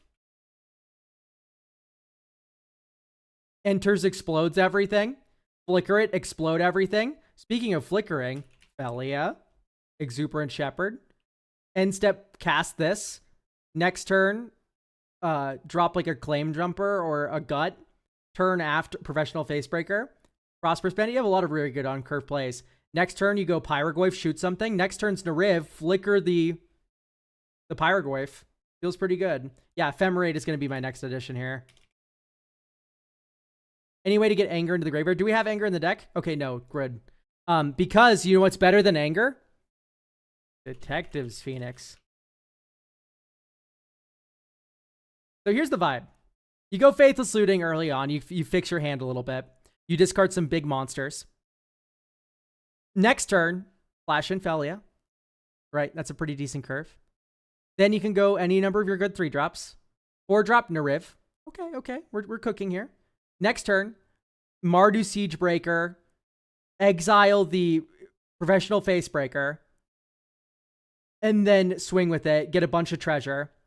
Turn after that, World's your fucking oyster. Cast Fury, Detectives Phoenix onto it. Explode everything. Yeah, Jaxus would be very good. The Troublemaker. I do generally enjoy Jaxus over Kiki now. But it doesn't cause, like, alarm bells to go off as hard.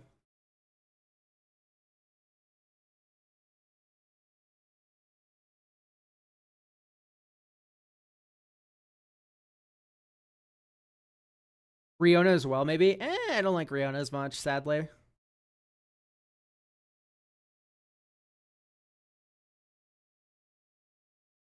All right, we still have a bunch of slots to play with here. I think first and foremost, it's like Shiziri Shelter.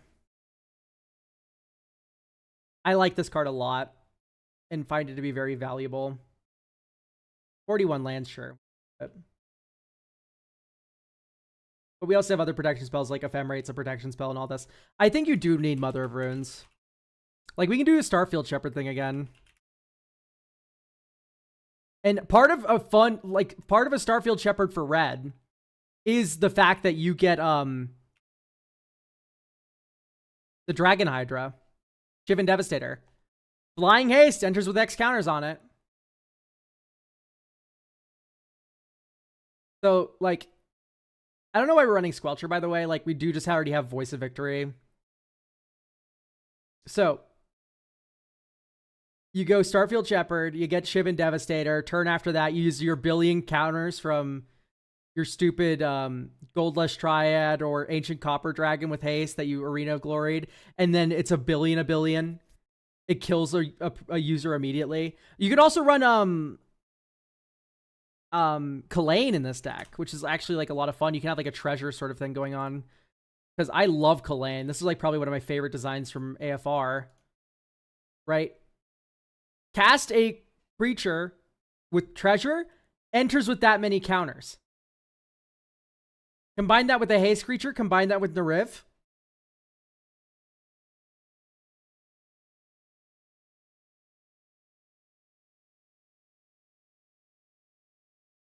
So yeah, I do think we need more discard. I think the first thing I would want to add is fear of missing out. Right, extra combat's also very good. Jolly Balloon Man. Yeah, I could get down with the Jolly Balloon Man.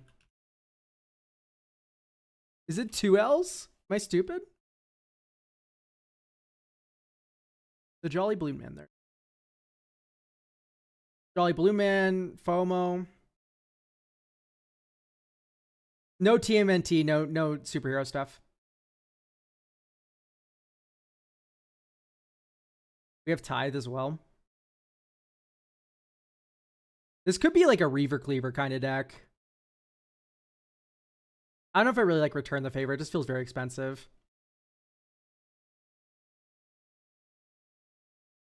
Combat Celebrant. It wouldn't be bad. I just like FOMO's already here. Like, I don't know why we need to get too cute with it. I did see the Calamity mention. I think we can do it. But this is going to be the last giant drop we add to the deck, right? It makes 2 copies of whatever saddles it. So, I think, though, do we make enough tokens for Elspeth? Probably not. Like, even then, I prefer the Exalted Sunborn that's already in the deck for that purpose. I'm once again asking for Pandemonium. So, no. I'm not going to add Pandemonium. Pandemonium is like creatures can't block, right? Am I an idiot? Oh, no, that's Bedlam. Pandemonium. Okay, either you don't know how to spell or I don't know how to spell. Oh, that's like the like symmetrical Warstorm Surge. No way on earth am I adding that card to this deck. You play your 5-drop. You blow up my Nariv. The parody's now broken. Awful. No way. Not a fan of that at all. But we're myriading, right? Yeah, but like I'd rather add a Warstorm Surge at that point. Yeah, Terror of the Peaks, Warstorm Surge. I'd rather add those.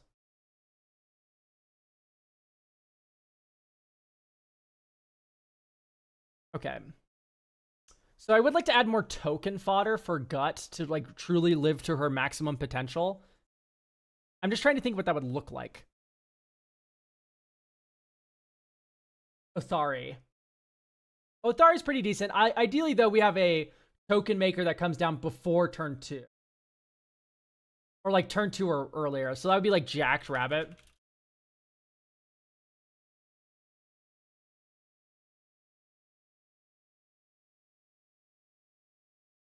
Either this or sack fodder that we don't mind sacking to turn into A1. Something like Thraben Inspector even would be totally fine in that slot, right? Enters, makes a clue. You can sack it later. Or if you draw Gut or Broadside Bombardiers, you can turn it into damage, right? Like that feels like a good floor card that also has utility. Combustible Gearhook. Everyone's just going to let you draw 3. Wernog, so you can sack him. Wernog is a very good suggestion, actually. I like that one a lot. Loyal Apprentice works. It works after Nariv's in play. which is not what I want.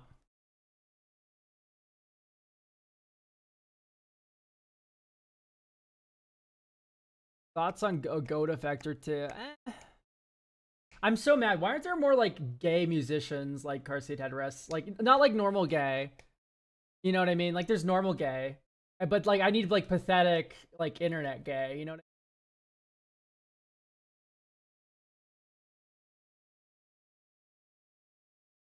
Because like it's Drug Bug, aka Willie Rodriguez, and car seat headrest. Right? Like those are the two. American football, I don't really like that much. I don't really like American football. Yeah, like they're straight, aren't they? Othyron. I don't like Othyron. Okay, I think you guys are misunderstanding. When I say a 2-drop that makes a token, I don't mean it actually cost 1 billion mana to make the token. Right? It's like Draven Inspector's 1 mana, you get 2 objects. Jackrabbit is 2 mana, you get 2 objects. Warnog was an awesome suggestion for you guys. 2 mana, you make 1 billion objects, right? It's like, I think we have enough now. We could add 1 more. Like, I also wouldn't mind playing Starfield Shepherd and then sacking it, right? Like, that's insane. Going Starfield Shepherd, get, like, a Shivan Devastator for later, because we have the Kalain in hand. Foxtails? Sure. Oh, so Loyal Apprentice. Loyal Apprentice doesn't work until your 4 drops to play! Chat! Think for half a second. Marionette Apprentice, thank you, God.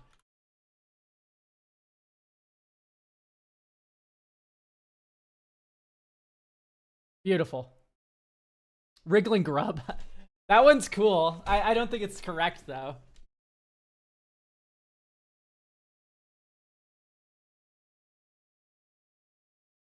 Elk is Midwest phobic. No, I like Midwest emo. I just don't like American baseball. American football, American baseball, whatever the fuck they call themselves. Wait, why do we want so many objects? Broadside Bombardiers and Gut. Ding, ding, ding. Lotho. Lotho's an incredible suggestion, actually. I'm going to cut the last edition, the Marionette Apprentice, because we're not doing too much other sacking, but Lotho's incredible. Yeah, absolutely. Like, this is an example of a ramp spell that is still on theme and actually, like, very decent to be running.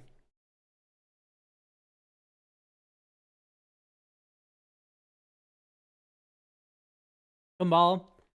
Nah, I don't really like Kumbal that much. Okay, so I think we're good on the token making. So now Gut and Friends are consistent enough. I think final inclusion, I want like another Faithless Looting style card. Just something to help up Delirium.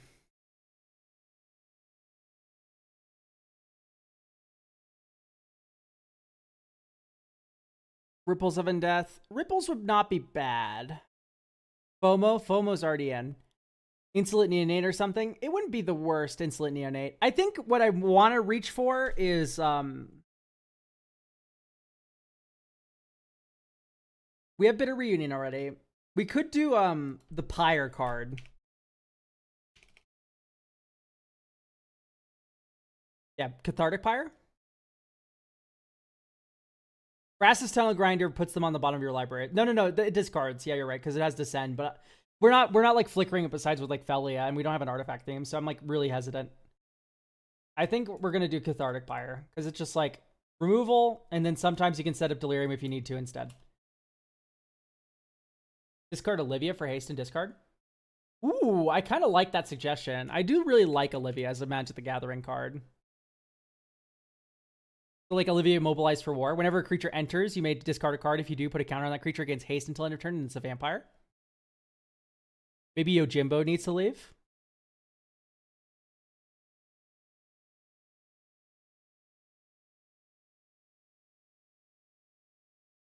Okay.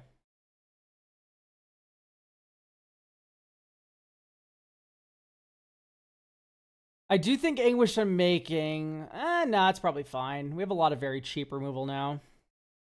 That can be like our one, like... Please get rid of this now. So we can't keep this one. We can keep this one, and we should. Draw. Savai Triome. Next turn. Temple Garden. Here's Lotho. Godless Shrine. Pass. We have Eerie Interlude for protection, I said. So I guess instead of that, then we do Marsh Flats. Because then we can Marsh Flats, get a Surveil land if no one does anything. I would say we'd probably get our first. Do we not have Surveil lands? It'd be raw. We don't have Surveil lands, really.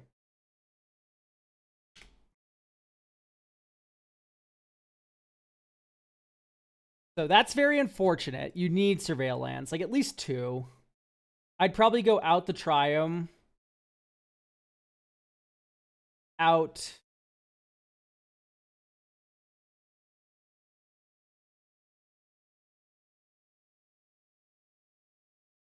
Maybe the Verges.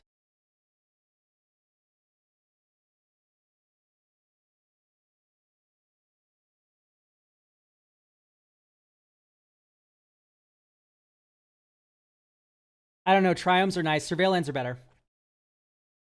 Source every format on Earth that isn't like doing domain. Like Surveil lands have predominantly removed the ubiquity of Triomes. Like Control doesn't even run Triomes anymore unless you're exactly running Leyline Binding. Like the only time you run a Triome now is for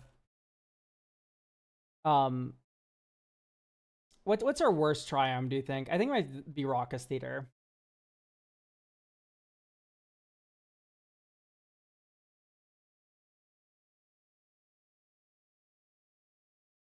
Yeah, like I legitimately just do not think Triomes are that good anymore. Because like, watch this. I'd like to see a Triumph do this. So we have black, white, and so we get the red one. ID red, type, or type mountain.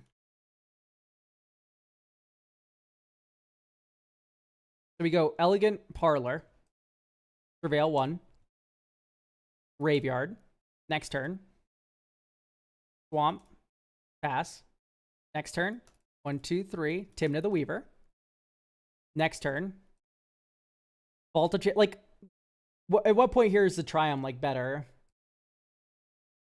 It feels like very often it just works out, and in more times, the upside of the Surveil is actually just insane. Also, speaking of insane, Hieroglyph, shoot your thing for maybe like 3. There's probably an instant or sorcery in opponent's graveyards. Like bare minimum 3-4. Shoot a creature, becomes a 4-5. Why would you want to do that? Well, simple. 1, 2, 3, 4. Mardu Siegebreaker, exile the Pyroglyph. Swing. Explode you. Does 16 damage. You could also have dropped a Howlia first.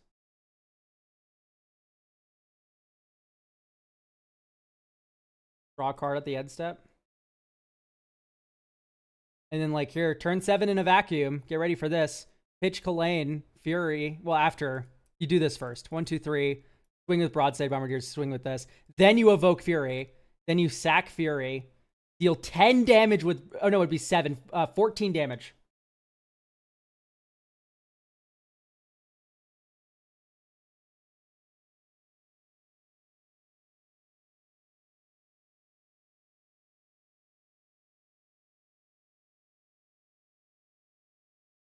Zero Timna draws, by the way. Like, yeah, we could have refilled our hand here. And in which case, like, we're like a lot more resilient. So... Behold, peel your eyes at the beauty of Mardu aggro.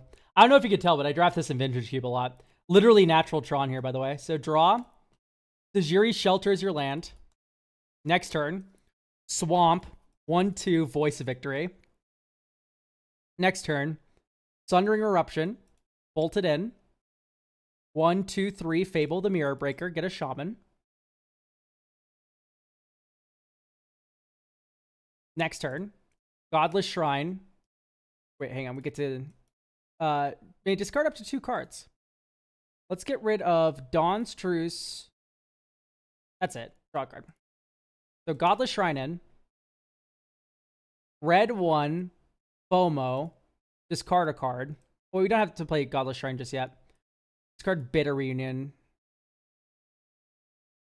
We could do Gold Lust. Let's get rid of Bitter Reunion. Draw a card. Okay, Godless Shrine in play. Okay, so Starfield Shepherd's goated here, and you'll see why in a moment.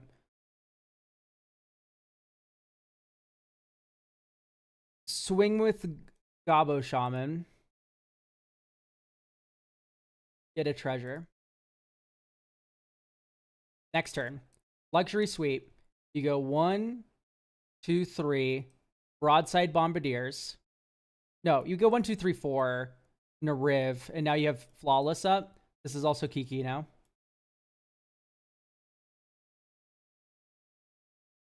So here you just pass. And you go like Flawless Maneuver. Next turn. Silent Clearing. And now you go 1, 2, 3.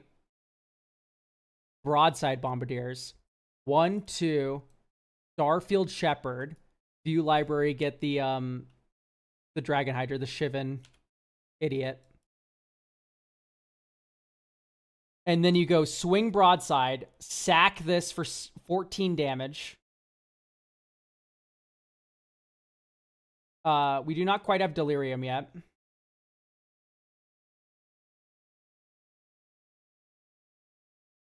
That is 10 damage yet. No, it is 14 damage. It adds 2 to whatever you sacrifice because this card's balanced. So it lets you sack like clue tokens and stuff for a shock, but it turns into 4 damage.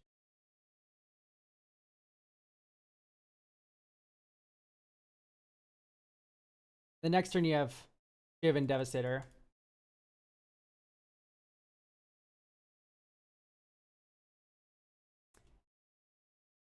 We discard a lot, maybe Bloodghast. If we're going to add cards to discard for value, my first edition would be Squee, not Bloodghast.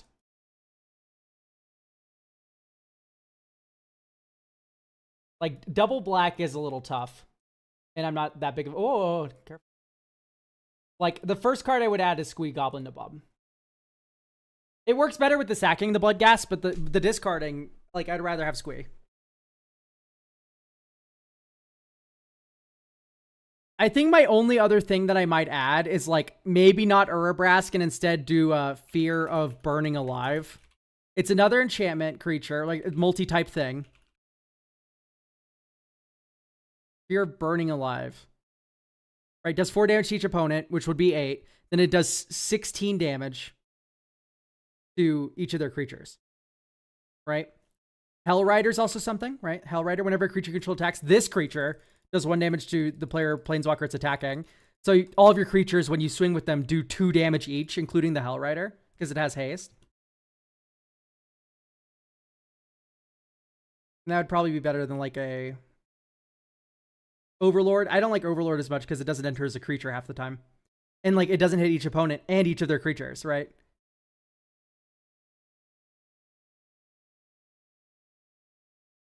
Might be the Master. Am I an idiot? Like, hang on. First things first. This is just my UB bias, like 80%. The other like percent of it is just like I feel like this is very win more, as opposed to it just being a good card by itself.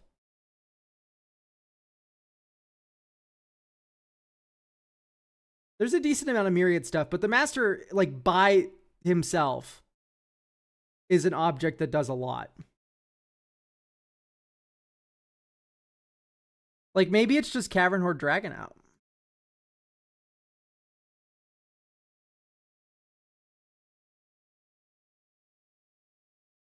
Maybe this is just the gist of what the deck should look like. I don't like Firebender Ascension. Why is Firebender Ascension good? That's one that doubles attack triggers, right?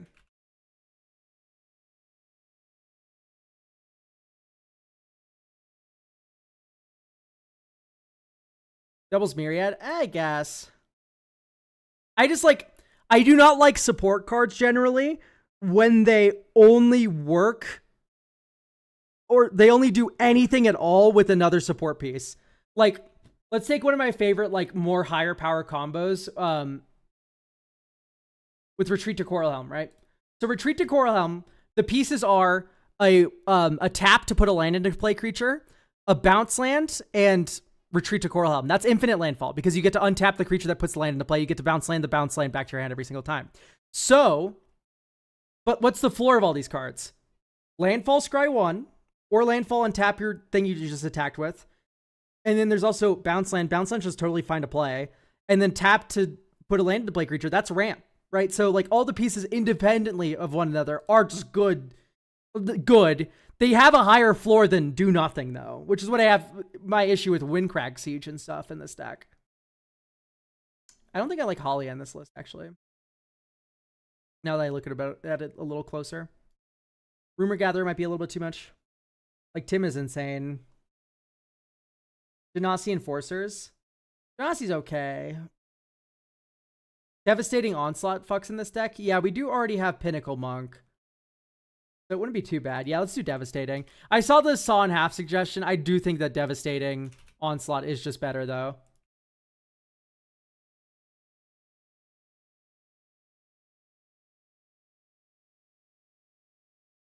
I think Twin Flame would be pretty good. It's fine. Like, Devastating Onslaught's just kind of better than Twin Flame, in my opinion, in this list. The 5-mana being able to make 2 tokens is pretty good. Electro Duplicate? No. We're getting too cute. I think one of these cards is fine. We don't need any more than one.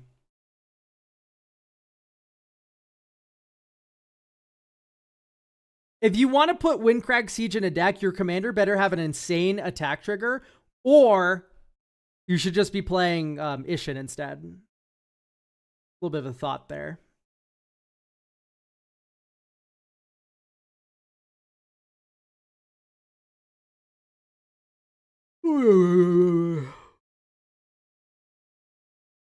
Well, we have one more edition now. We can Final Fortune. Nah.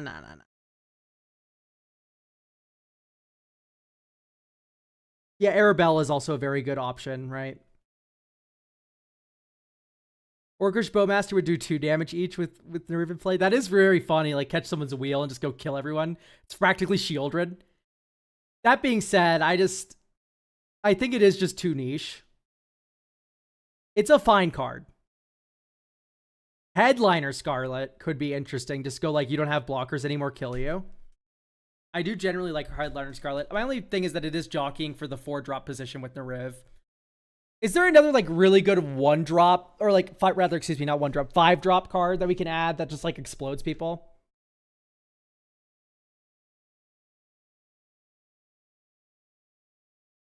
Because I do like the idea of like Nariv 5-drop explode you. Terror of the Peak doesn't work the way we want it to, guys. Terror of the Peaks does the damage, not the creatures entering. So it wouldn't do anything. It would be 5 mana, 5/3. Next turn we play a creature, and then Terror would shoot for like whatever that creature's powers is, not double. That feels a little too slow. Oh, you're talking about Caesar? Kaisar. Dragonhawk. Yeah. We can get Dragonhawk in here, I think. It's also a dragon.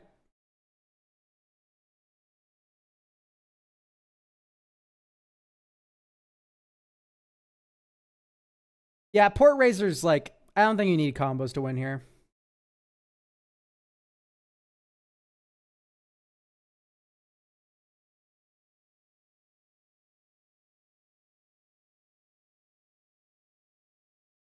Yeah, no, I think Dragonhawk is the addition we make. Because Dragonhawk still works insanely, by the way, with other objects like copy shit.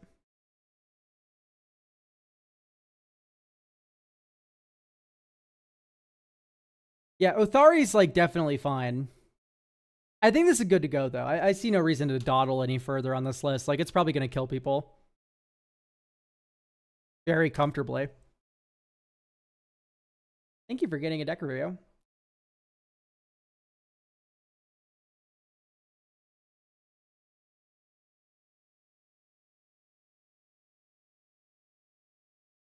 Okay.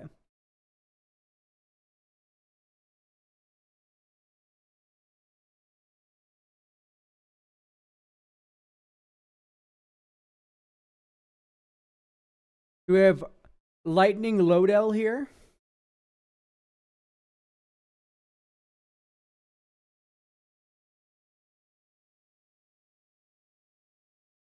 This mana base is awful.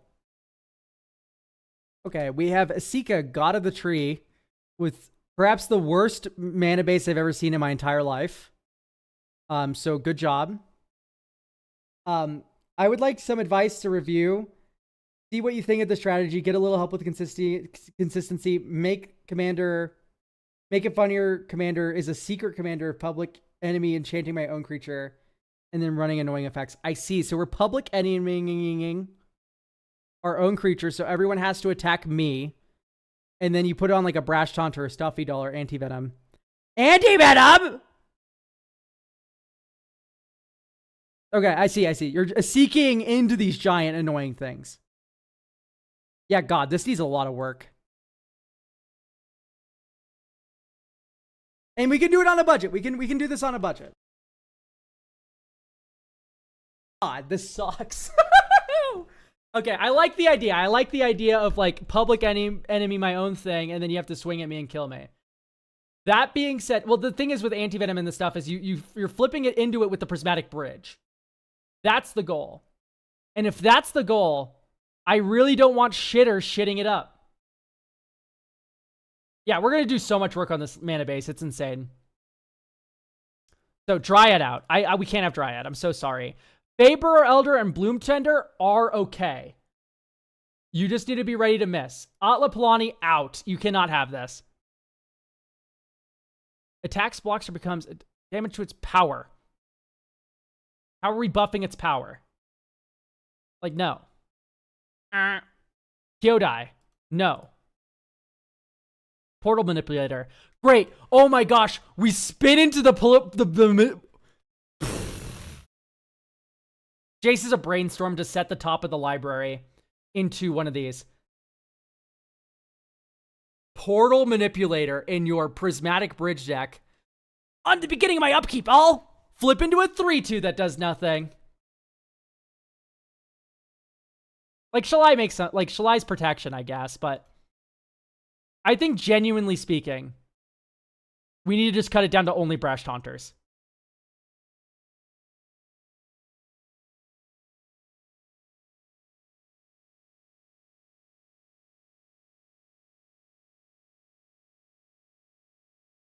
Avacyn, Walls of Bossing say work because you are a Pariah deck. And you do not have actual Pariah in your list, which blows me away. Because with great power is worse than Pariah in most situations. Yeah, we'll get to additions in a moment, chat. We just need to start cutting. Birds of Paradise out. I think this is the gist. You can keep Bloom Tender, Faber Elder because they're broken. Phyrexian Obliterator is funny. That's a really cool card to have in this deck. Okay, so we have a mix of Punisher creatures. I think we have these kind of set. We can deal with some more of these kinds of effects eventually. I don't like Boros Reckoner because it doesn't have innate indestructible. I don't like Wrathful Red because it does have innate indestructible. Wrathful Raptors, it's the same ordeal, right? So, yeah, Barb Servitor needs to go in. Barb Servitor is awesome. It's just black Brash Taunter, right? Suspect it can't block, but if you put Pariah on it, you win. Okay, moving on. DT, fine. Farseek, perfect. Nature's Lore, great. What? You're running Nature's Lore and Rapid Growth without it. You're running these without any forests that are dual typed. I'm gonna lose it. Okay, I do like Kodama's Reach a lot, and in fact, I don't know why we don't have Cultivate in.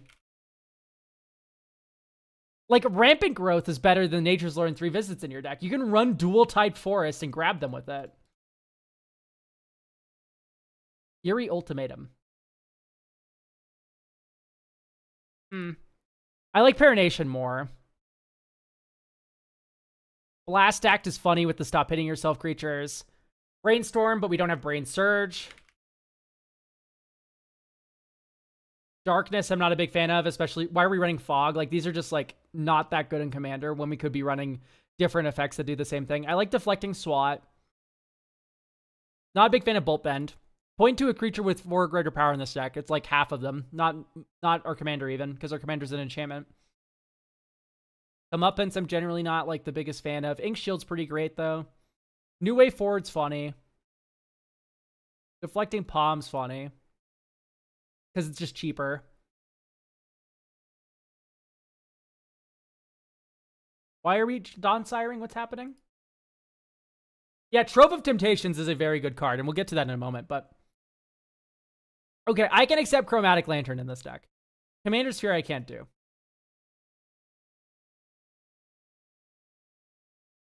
Sensei's Top is one of the worst like top deck manipulation cards you could be running.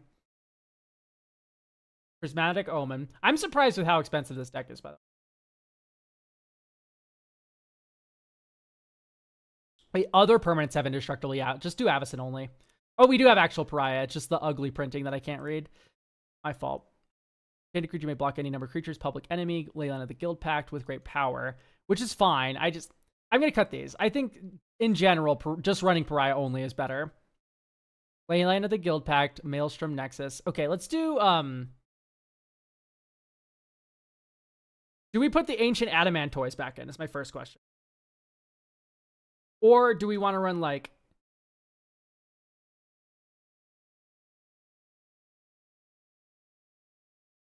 I think yes. There's not a borderless version of this? That makes me so sad. And then there's, this one has Shroud, though, right? Yeah, so you need Avacyn in play at the same time.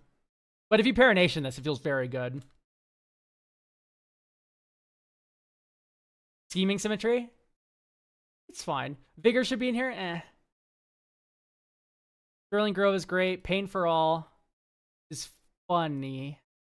Pariah, Public Enemy, Entangler. Entangler's pretty decent. Leyline of the Guild Pact, I'm middling on. Maelstrom Nexus, I'm middling on. Okay, let's talk about the lands now. Here's the first step. Okay. Now, I think one of each basic. Maybe 2 forests.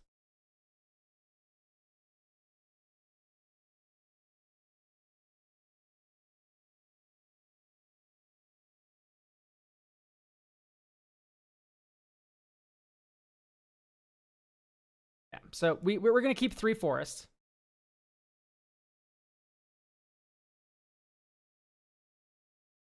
And what we're going to add is Ash Barrens, which allows you to land cycle, but it still comes in untapped if you desperately need just one generic somewhere. We're also going to add... what's the one land that searches for an aura? Axgard Armory. Right, this can go and find your Pariah or Public Enemy, either or. So, we're now going to do T:, forest, ID equals 2, sort mana value, sort USD. So we can skip the expensive stuff and go down to more of the cheaper options. I think we want 1 Surveil land. Let's make it Selesnya. Yes, let's do Lush Portico and Temple Garden. And Commercial District.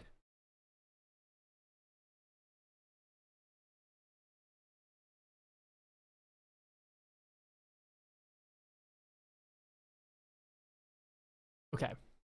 So that's a good start to this mana base. I'm going to add Bushwhack as removal. This is the time for triumphs. I think I agree. ID equals 3 type forest. And here's what we're going to add. We're going to go Sparas and Zagoth.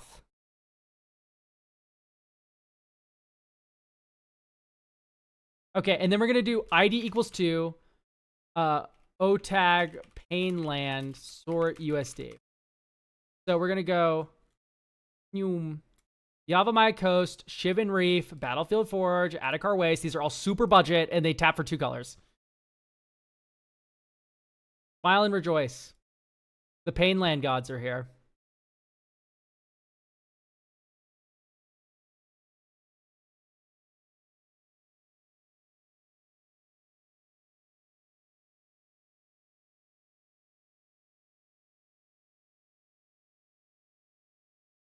If you're not adding fetches, are you sure the triumphs are worth?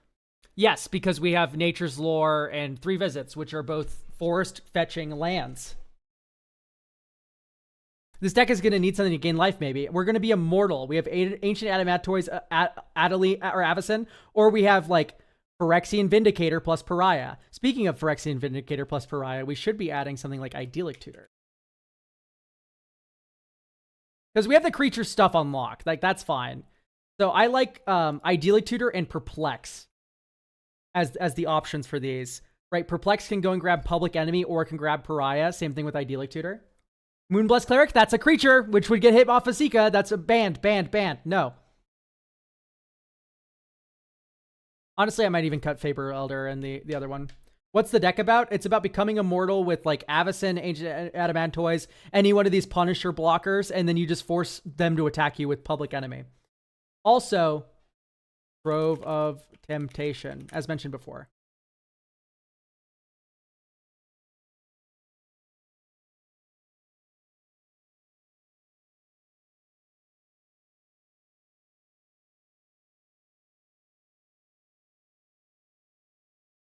Okay, so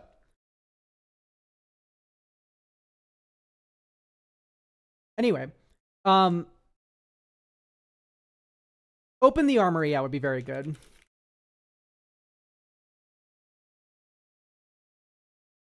Probably a negate.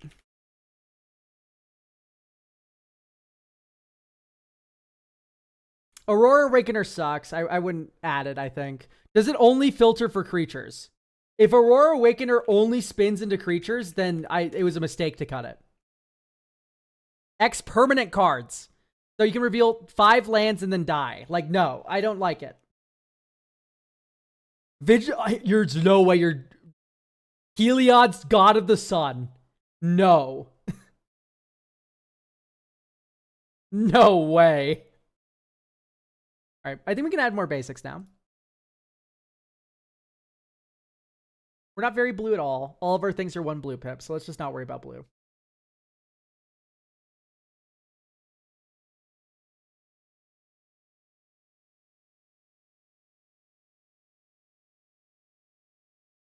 It also gives Indestructible for your Public Enemy. If you have, like, 5 Devotion to White, good luck. Like, you need Anti-Venom or Phyrexian Vindicator in play. Like, no, that's not how it works. And then once one of these gets removed, your Public Enemy falls off because it's not a creature anymore. Awful. Awful idea. I'm sorry. It's just not good. Exotic Orchard is just so free. Yeah, you're right.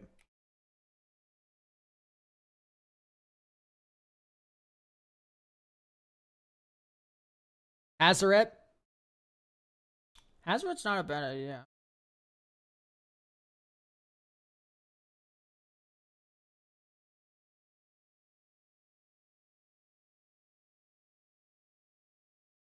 It's not bad, but, like, I think these other cards are better. Like, keep in mind, guys, once we have the Prismatic Bridge in play, it does not matter what the card costs.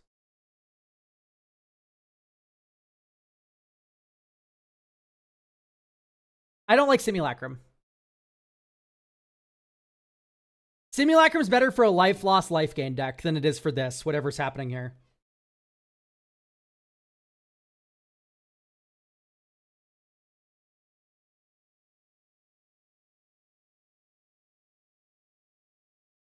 Thoughts on Forbidden Orchard plus Tarnished Citadel? Like, Forbidden's, like, fine.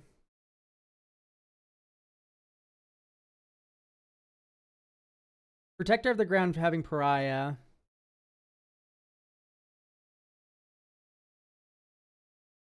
But they still become the Monarch and then you lose it. Like,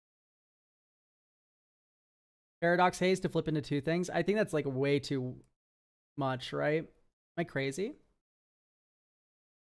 Crazy thought tokens in a mirror. Let's try Paradox Haze. I think I kind of like that. Right, because you can tutor this on turn 2 with Open the Armory or Enlighten Tutor, and then you enchant yourself with it. And then you play a Sika, and then you spin into, like, 2 of the stupid idiots.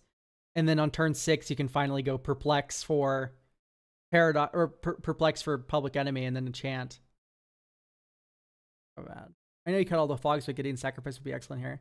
I think Gideon's is, like, the fog. you want to run. Like, that one's kind of cool.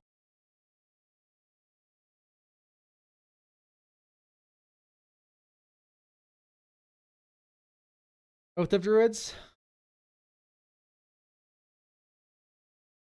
Yeah, this is an Oath deck.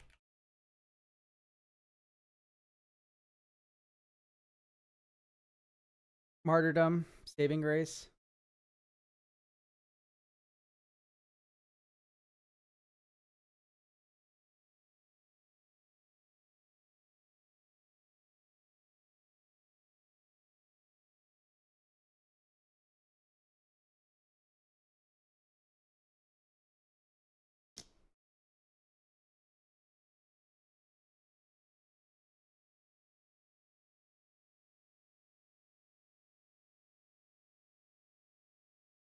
It's not permanent though.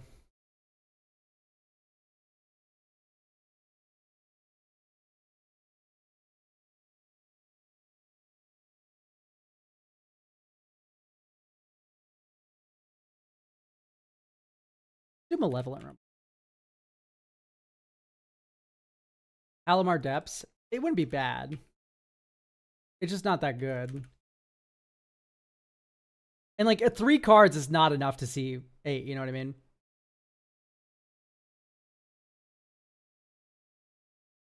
I think Malevolent Rumble's called for here.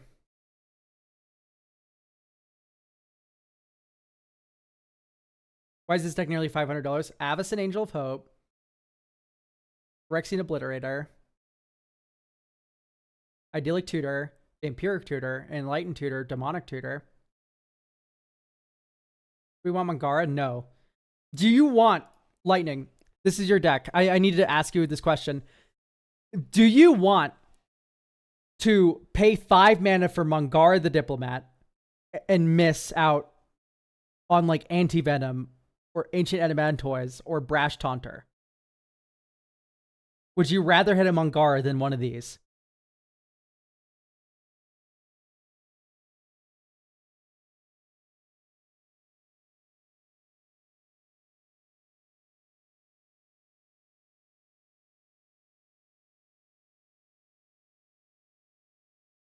Sorry, one of my friends has launched Arc Raiders. Did we add Paranate? That is a fair point. Okay, exactly. So, no is the answer.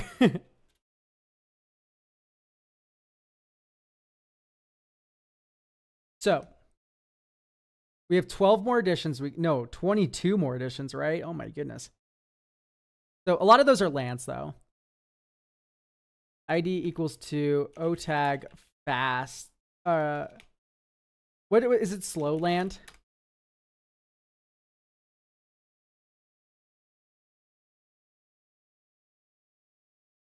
Basically, just add anyone that's around $5 or less.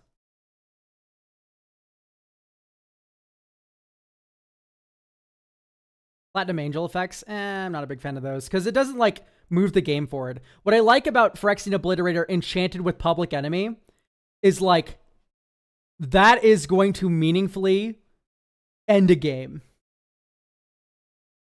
Same thing with Phyrexian Vindicator. Like this will end a game. Honestly, it might be something like gratuitous violence or like wound reflection. Or maybe something like Marchese's Decree. Right? Become the Monarch. Tax you or Planeswalker, you lose 1 life. Right? Like normally I don't like this kind of card, but forcing attacking makes it pretty funny. Maybe you can do Kazul. This is like a perfect Kazul deck, isn't it? Like Kazul's a perfectly fine thing to be public enemy meaning. Dovin's Veto. Counter Squall.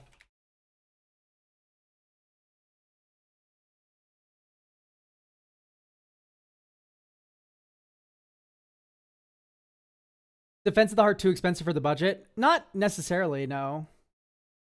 Indoraptor?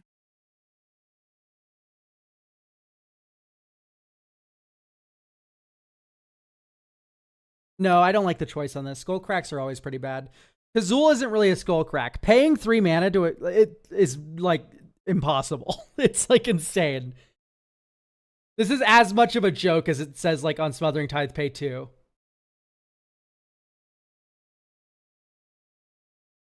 Yeah, I cut Great Power because it's just not as good as Pariah. And we have ways to rebuy Pariah in this deck. Like, even then, like, instead of running with Great Power, I'd rather run something like Hero's Return, I believe it's called. Am I stupid? Oh, Aura, oh, Creature, oh, Graveyard, oh, Battle. Right, so you can do...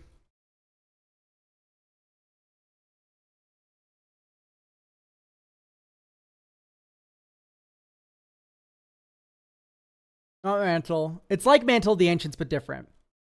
Yes, Rise to Glory. Choose one or both. Return a creature from the graveyard to the battlefield, then return an aura on, and then you attach it to that creature. And then you can also run Eureka. Thank you for getting a deck review. What's the other one called? Set Wilds of Eldraine Commander.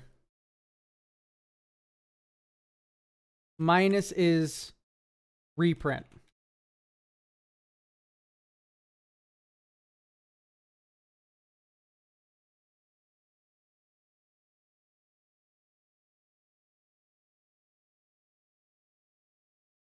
It was in this set, I swear. Unfinished Business. Yes, thank you.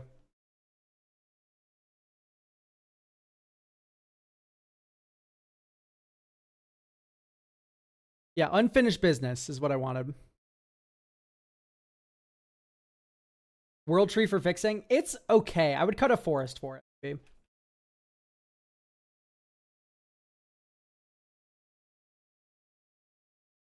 Grand Melee.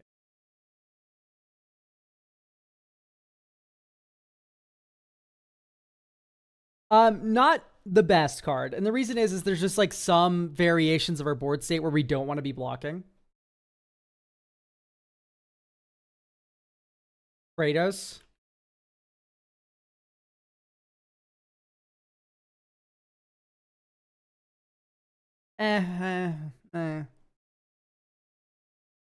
Okay, so we have 7 more additions. I just want to jam this deck full of counterspells. Swan Song in. Because, like, the one thing we lose to is, like, Swords to Plowshares your creature, kill you. Right? War's Toll, But we don't have Pariah every time. Sometimes it's, like, Public Enemy Kazul, and in which case I don't want to attack. I want you to swing into me and make a million little guys. Come up and say cut. It's just too expensive. We already have Negate. We already have Dovin's Veto. We already have Counterskull. We already have Swan Song. Why is not actual Counterspell in here? We have 1 island. So I want you to do the math on how many blue pips that Counterspell has and how many blue pips these have. Right? Like, yes, we can make double blue in this deck. Is it consistent enough? Probably not. Probably not at all. Offer? Yeah, sure. I've just kind of been falling out of love with this card, but it's probably okay. Reprieve. Rebuff the Wicked. I hate that card. Can't stand it. If you're gonna run Rebuff the Wicked in the deck, why aren't you running just Tameo Safekeeping instead? Sybil's Trickery.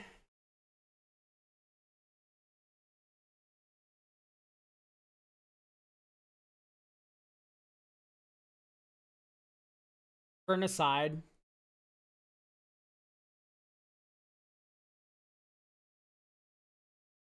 Because I'm in Boros, then run Lauren's Escape. Then run Lauren's Escape. If you need to be any permanent, you can run Blacksmith Skill. I want to destroy anyone who is running Rebuff the Wicked but not Blacksmith Skill. It legitimately just outclasses it in every single way except for one situation, which is like if they're hitting you with a what's the name of the Golgari card? This is the one instance, Casualties of War, where it's actually worse to have not rebuff the Wicked.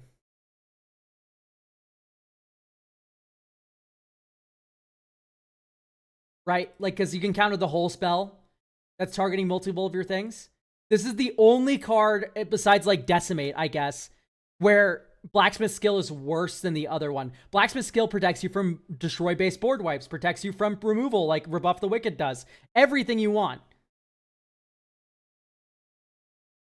Anyway, rant over. We have 5 more cards to add.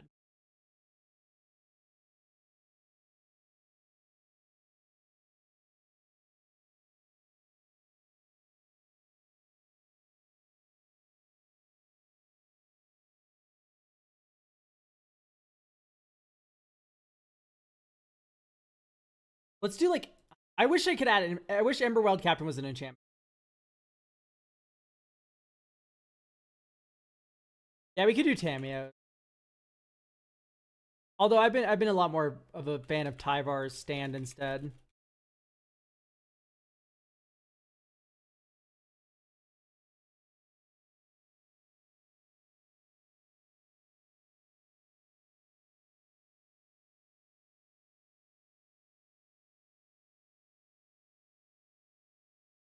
Four more editions.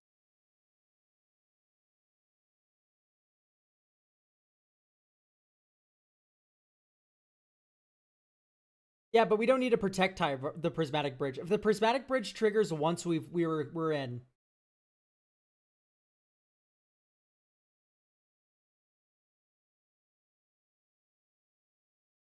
Clever Concealment, nah.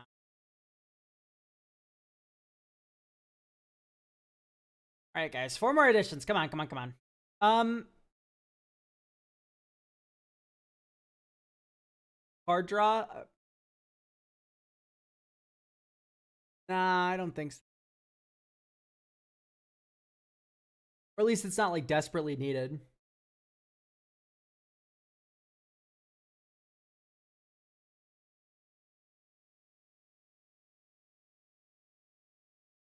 Worldly Tutor, we already had 3 game change. Literally cannot add more. Painful Truths, yeah, sure, we can do Painful.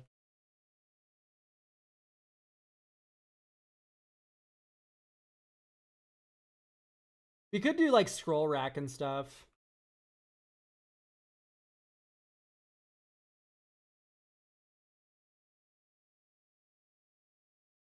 Leyline Binding was already suggested. We don't have a lot of land types in the deck. Like, let me have over the lands here. We have 7 forests, 3 mountains, 3 islands. Like, we don't actually have that much different. Dawn back in, it's funny. I guess, but like, how are you crewing it? You need to put 10 counters on that thing, you know? Like Blasphemic, like, let's do Chain Reaction. Chain Reaction, final answer. It's double red, which sucks, but like, another Blasphemous Act, stop hitting yourself board wipe. We could also do like, Essence Reliquary.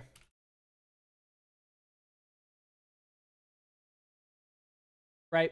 Not Essence Reliquary, sorry. What's the name of it?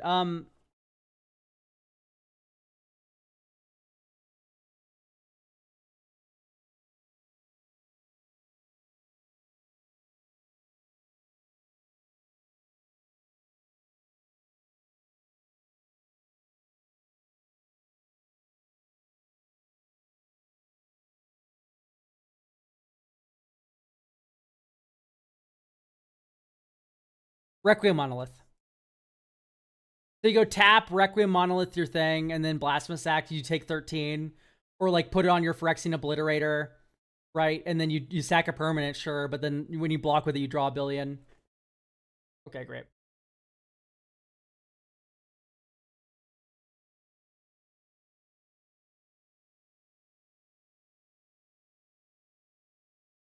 Hand isn't the worst, but I'm not a big fan of it either. Okay, this is keepable. Draw. Bar's Headquarters. Next turn. Plains. Farseek for is Triumph. The Goth Triumph. Next turn. overgrown farmland. We have green, blue, white, one of any that we want. So I guess we just go Kodama's Reach for... We need more blue, I think. So let's do island, and we already have both swamps. Let's do mountain.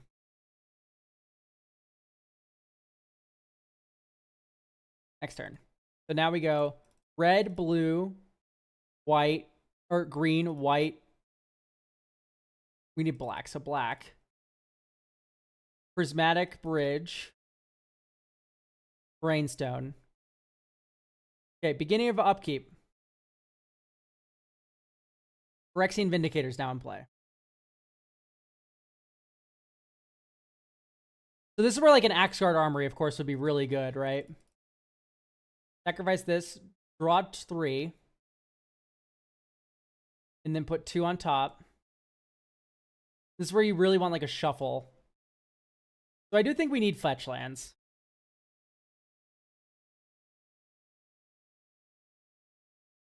One swamp out. One plains out. Is fetch land. Sort USD. So it's Windswept Heath. And then Flooded Strand gets either of our duels. Okay, great. Or our triomes, rather. So now...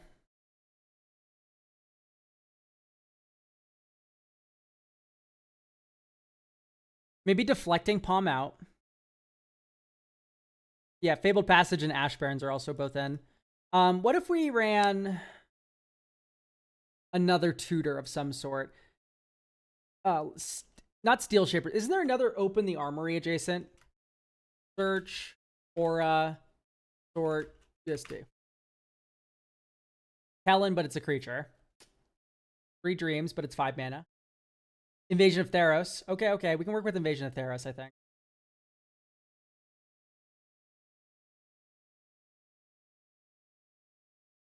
This is super keepable. Draw. Rockfall Vale.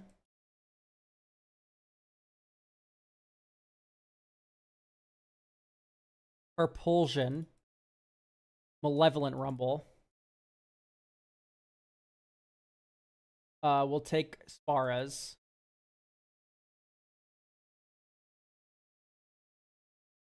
Sparas headquarters. We also have a 0/1. Steel Shaper's Gift doesn't work. It only gets equipment. Fighter class doesn't work. It only gets equipment. That's not what we don't have any equipment in our deck. Those don't get auras. Okay, so we don't have black mana, right? Well, we can get it off Windswept Heath. Let's just get Swamp here off the basic land cycle. Next turn, Swamp. 1, 2, Arcane Signet. 1, 2, 3, Perplex. Get Pariah. I think Pariah's the first. Now let's get Public Enemy. Public Enemy. Okay, great. Now we go next turn. Island. 1, 2, 3. So that's white, black, blue, red, green. Isika. So close to having Dovins up, but anyway, next turn, upkeep, reveal until we hit a creature. Phyrexian Vindicator. So it's now turn 6. And we're able to go 1, 2, 3, 4. Barbed Servitor. We can't hold up counter magic if we do this, so I'm not actually going to do that. 1, 2, 3, Public Enemy on the Phyrexian Vindicator with Dovin's Veto up and Ink Shield up because of the Eldrazi spawn. In fact, we should probably sack the Eldrazi spawn to play that. So now we have 2 insane responses to if anyone wants to do anything to us. And then we have Phyrexian Vindicator, Public Enemy. You're forced to attack us. Body Free, thank you for getting a deck review for next week. So that feels pretty good. We're online by turn 6. You have to swing at us, and we get to blow you up when you do. Right? Like, not that bad. And if someone has too big of a board, right, you Ink Shield. And then next turn, it gets even worse, because you go... fucking Kazul, right? Now we're getting a bunch of 3/3 ogres. I put it on the bottom of my library. You know what I mean? So now whenever you attack us, do you want to pay 3? Probably not. So we get to make our land drop, which shuffles.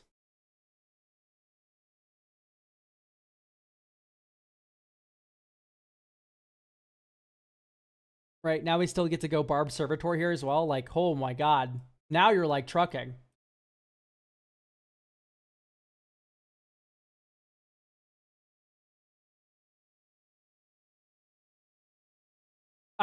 Were you watching this playtest, Jofu? Did you see what we did to get Public Enemy in our hand?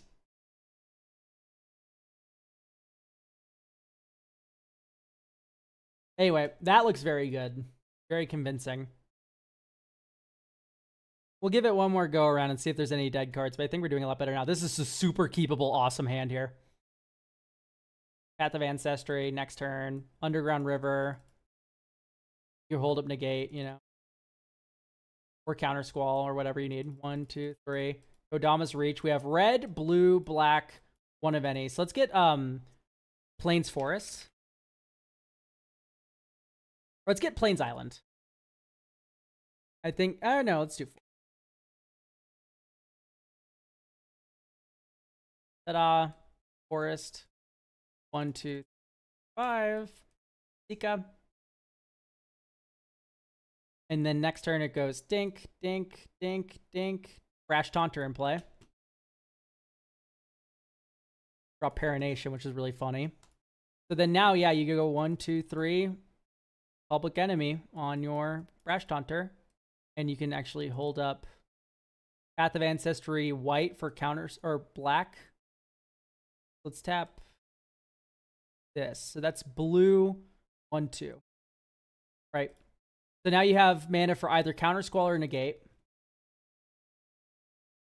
And in fact, you can Malevolent Rumble first and just hold up Negate. Let's put Sterling Grove into our hand. Add token, Eldrazi spawn. Someone goes Path to Exile, Brash Taunter. You go, next turn.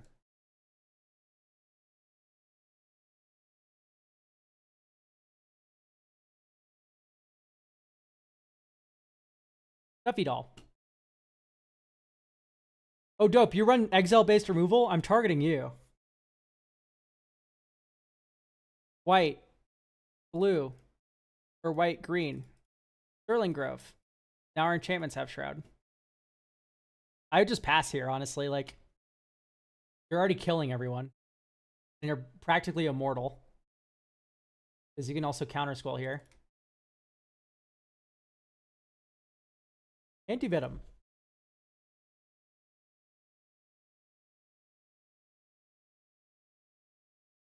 Right? And then at this point, you can go white, green, or 1. Sack, Sterling Grove, get Pariah. 1, 2, 3, Pariah, Brash Taunter, whoever you need.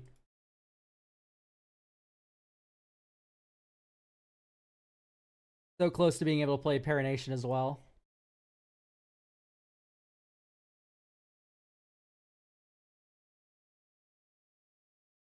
Yeah, I think this deck's good to go now.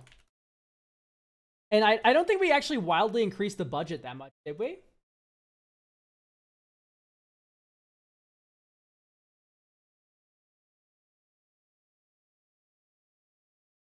Yeah, literally we increased the budget by like $15. If you can believe it. This list is $15 more than the original one was.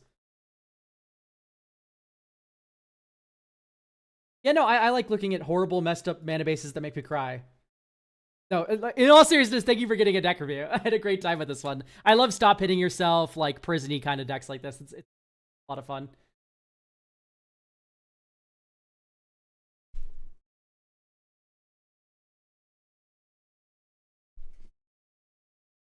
Okay.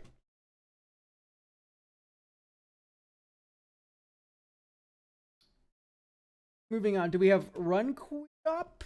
I've never known how to pronounce your name.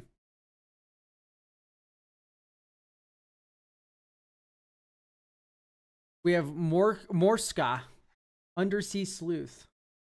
This was one of the...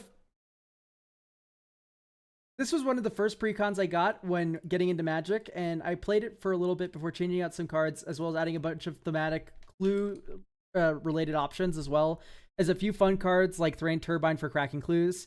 I know clues tend to be a slower, grindier gameplay and seems to do okay, but sometimes winning by managing to exist long enough, closing out the game.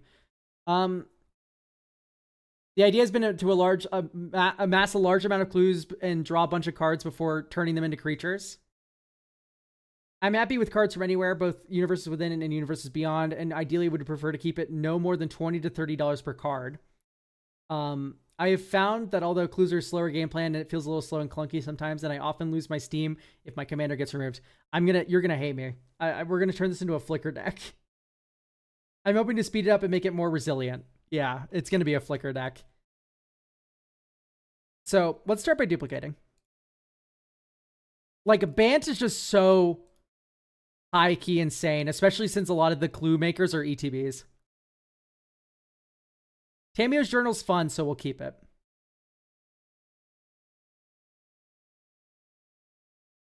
I don't know if I like KCI. It feels like it's moving counter to what you want to do.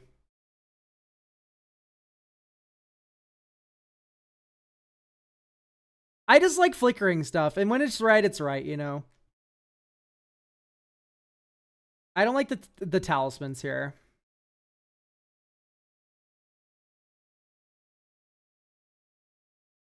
I typically don't like Soul Ring when my commander can't be cast with it. That's just like a personal opinion. Although Soul Ring lets you crack clues. So maybe we keep Soul Ring. I've convinced myself. Like, okay, I need to emphasize Soul Ring's a very good card. But like, it's also, I'm just sick of playing with it. So tired of it. I haven't been a big fan of Rise and Shine unless you have Muddle the Mixture to go grab it. We already have Disorder in the court. I don't like Heritage Reclamation as removal. Beast Within's fine. Return of the Wild Speaker feels a little slow. Or like, not what we're doing. Like, we have different ways of getting advantage via clue.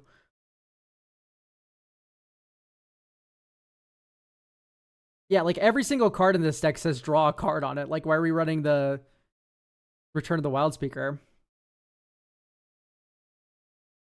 I'm just not a big fan of Kalain, by the way.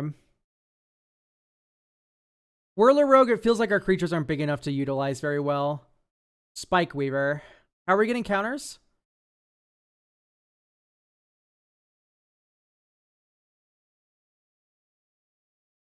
We're not like Agatha's Soul Cauldroning or anything. Yeah, probably not.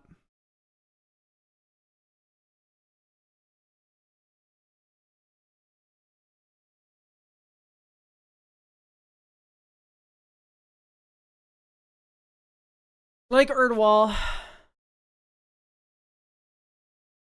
Piper feels very slow.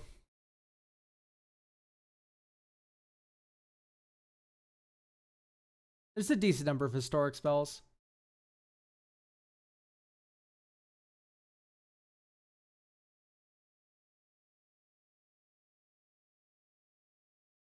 I don't like how a Dryad's jockeying for Morshka's spot.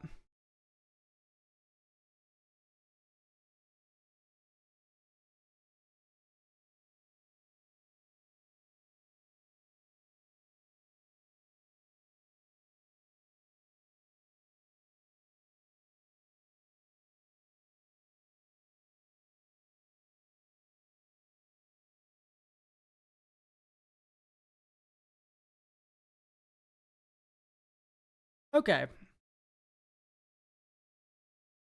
Like, we don't want to blow up artifacts. We don't want to blow up creatures. What does that leave us with Farewell? Like, with a more proactive deck like this, I think I would rather just, like, you know, once again, have more proactive board clears.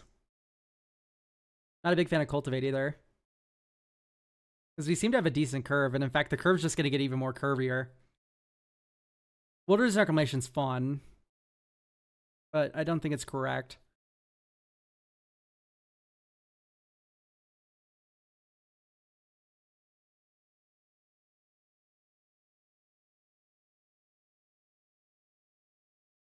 Okay. We have too few lands, and we can fit more clue synergy in here. First things first, I do think Thraben Inspector is very good. Thraben Inspector, Novice Inspector. Yes. You've correctly divined why Wilderness Reclamation was in this deck. Secondarily, though, I don't think it's the best one. Stridehanger's definitely decent. Muddle the Mixture can grab Rise and Shine, which is like nothing to sneeze at. If you don't want Muddle the Mixture, like you shouldn't run Rise and Shine is the answer there. Now.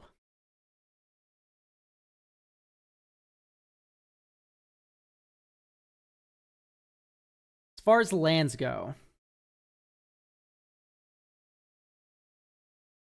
let's just do the classics. Yuri's Shelter, Kabira, Takedown, Bushwhack, Birds of Paradise. Like 3-color deck, three mana commander. Like this is just like you have to.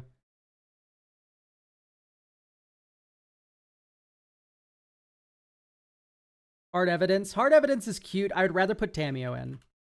And Tamiyo's steadfast approaching that like $20 to $30 budget per card, but like you need it. I'm sorry, you can't deny it. Noble Hierarch as well, yeah.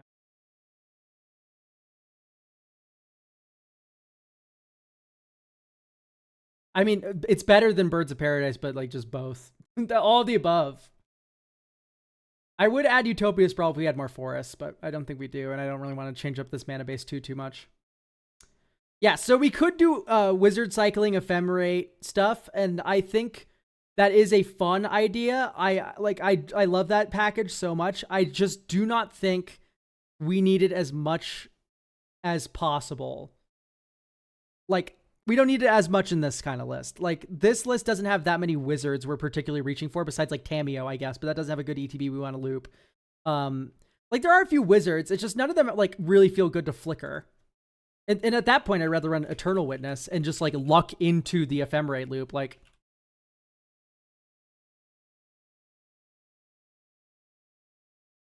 also, any self-respecting green Kloop deck would be running Steel Seeker. This is legitimately one of the most broken cards you could be running.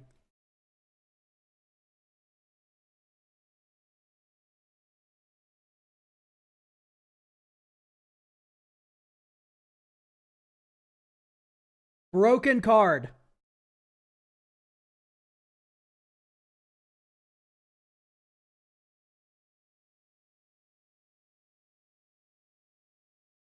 So,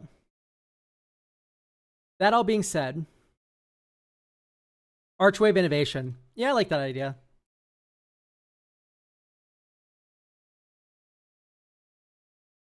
Enduring Vitality and Seedborn to crack clues. So, well, I would like Seedborn in this deck. If we're okay with Game Changers, that is. If we're okay with Seedborn in this deck, I wouldn't do Enduring Vitality, I'd do Omen Hawker. I don't like the blue enters tapped artifact, but Omen Hawker is pretty nice. You could also run Tez.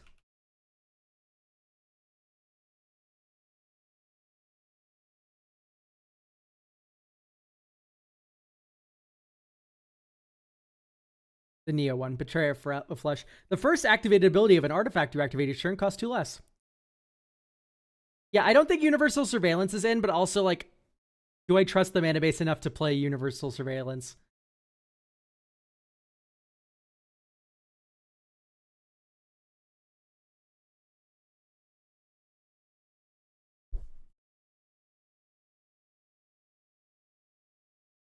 We could also just, like, recut Seaborn and be fine with it. No Thoughtcast, Thought Monitor. I would only run Thought Monitor from among those. And then from here, we go Eerie Interlude and Ghostway. Right.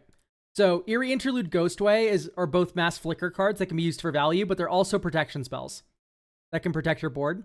And then once you have Eternal Witness, you're board-wide flickering every single turn that you can pay for it.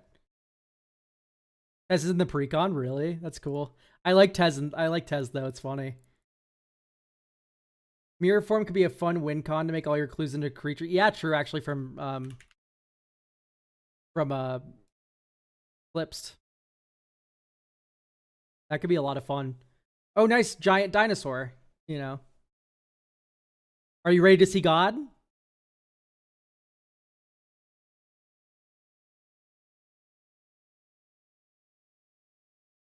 Yeah, Starfield vocalists. And then at this point, I think it's time for Recruiter of the Guard and Belia and Soul Herder. So I think this fits the package a lot better than like the Wizard Cycling would do. Right?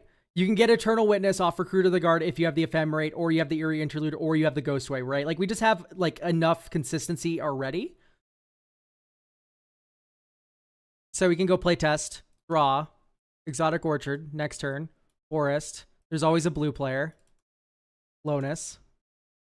Spire of Industry. One blue or one white. Recruiter of the Guard. Soul Herder. Get a clue.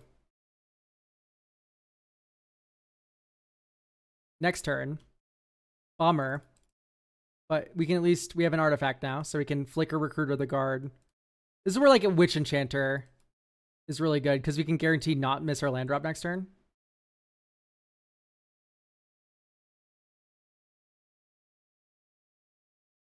And now we're just like getting Recruiter of the Guard triggers up the ass. That was another 2 Lonus triggers. Then we go 1, 2, 3, 4. Briar Bridge Patrol. Tap, sack 3 clues. Do this thing. Oh, beginning of each end step. Sacrifice 3 more clues this turn. Here's Kappa Cannoneer. Flicker. Recruiter of the Guard. Dryad Arbor for the same interaction, but getting land. Dryad Arbor is one of the worst cards I see in decks frequently. Can't stand it. Here we can get...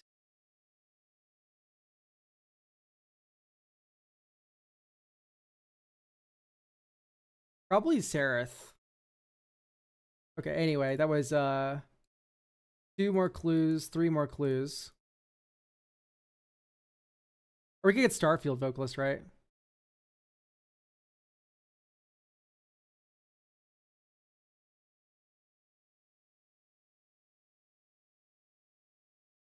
No, we can't. It's a 3-4. I thought it was a 4-2 for some reason.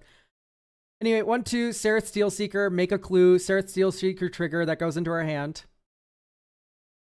Land for turn.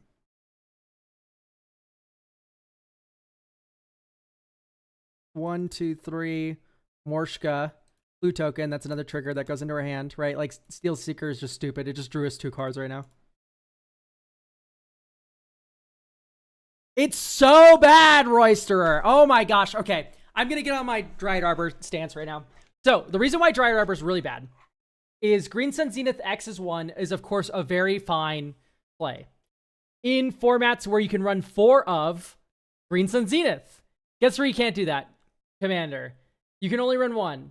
So, turning that into a 1-drop play where you make a mana dork is just so astronomically bad in casual Commander, though, because you want to use the Green Sun Zenith for, like, a Seedborn Muse. Something impactful, right? Why would you ever, ever, ever want to turn your Seedborn Muse into a mana dork? Yeah, you make Finale a 2-drop ramp spell. You know what else Finale can be? Game winning. Yeah, like, no. 2 mana for a dork sucks. It's so bad. It's so bad. And the fact that you can just draw the Dryad Arbor is nightmarish. It's nightmarish. How is this Dryad Arbor's fault? Because when you draw the Dryad Arbor, it's not... the floor is abysmal. The floor of Dryad Arbor is horrific in Commander. In other formats, the floor of Dryad Arbor is fine.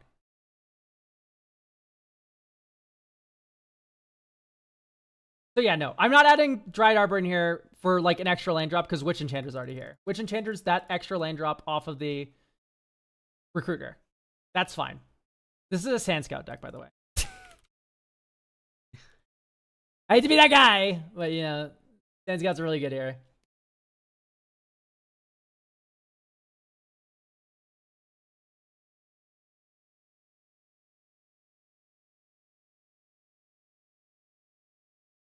Probably better than like Idol of Oblivion. Like there are some places where Dryad Arbor can be like okay. Like Badgermole Cub combo decks come to mind or something. Like if you do some like freaky shit like that.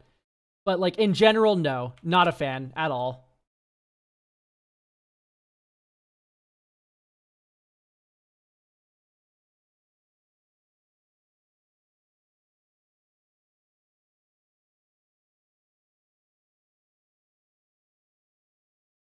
I just like I've taken it out of so many decks where it's just like it does nothing. I'd love Urza in this deck. Yeah, Urza would be broken as shit. Yeah, like if you do stuff with like land creatures, then Arbor's fine, but like it's really bad. I just a lot of the time I think people put it in their deck and they're like, ooh, Delirium. Like, no.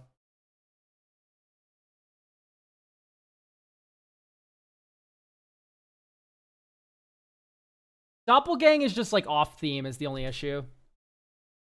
Like Doppelgang just isn't doing what this deck wants to. That's the issue with Doppelgang. All right, this is unkeepable. Okay, we're gonna cut Reliquary Tower.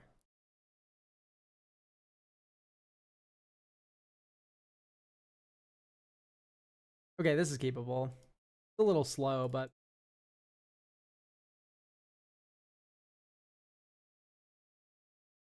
what?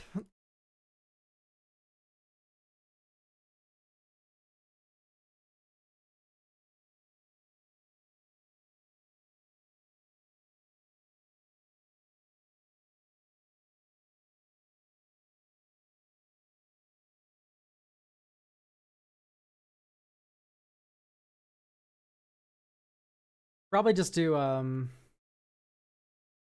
yeah, like Great Hall's probably fine, but it's like I think I prefer Scavenger Grounds.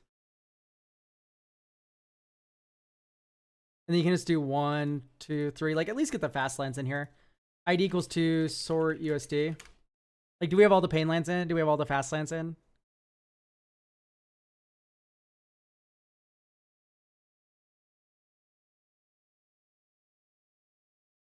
This is an Evan do deck. That card doesn't Evan do anything.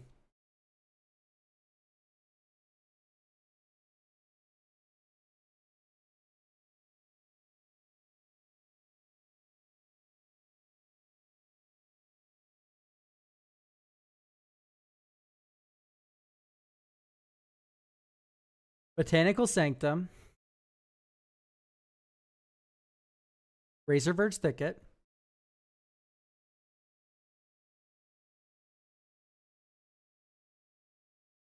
That out of card waste. I don't even run Evan do in like in my deck that runs like 3 other Gaia's Cradles. Like in this deck, I have Brigid, Legion's Heart. I have Growing Rites of Itlamok. I don't have Evan do.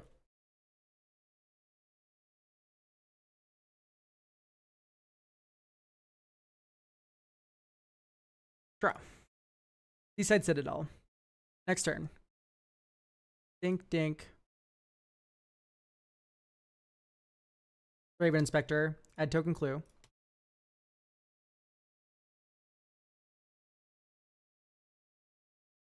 Here's Morshka.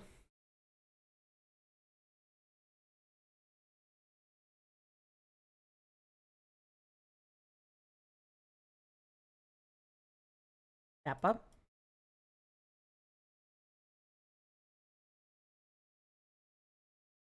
Swing Kappa at you. Here's Rosie Cotton.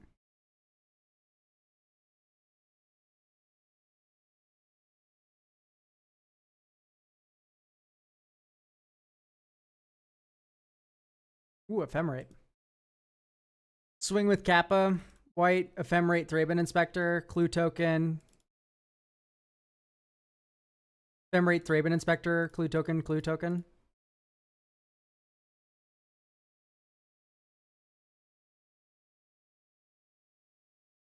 Here's this Kappa's done like 15 trillion damage.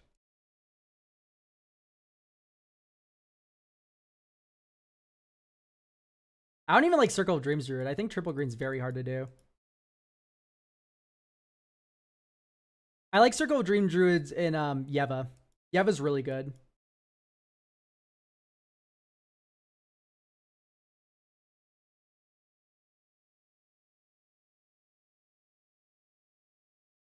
Like, just see this flickering. Like, imagine if we had like Eerie Interlude here and you're able to like protect your board. It would reset the counters here, but like you'd get like so much value.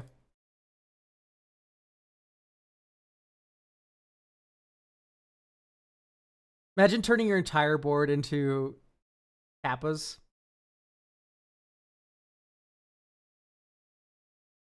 Is Thoughtcast really bad here? It just seems like it's a 1-mana draw too. It's not bad. It's just like, Thought Monitor's better, and then clue tokens turn into card draw anyway. It's like, what are you cutting? What do you want to cut for Thoughtcast? Like, if you already have 5 clue tokens in play, just crack them. It's card advantage. Thought Monitor can be flickered. Thoughtcast can't.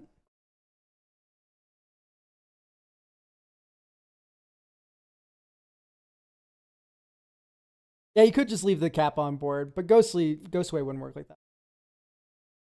Then you also have Disorder in the court. Like, a lot going on here.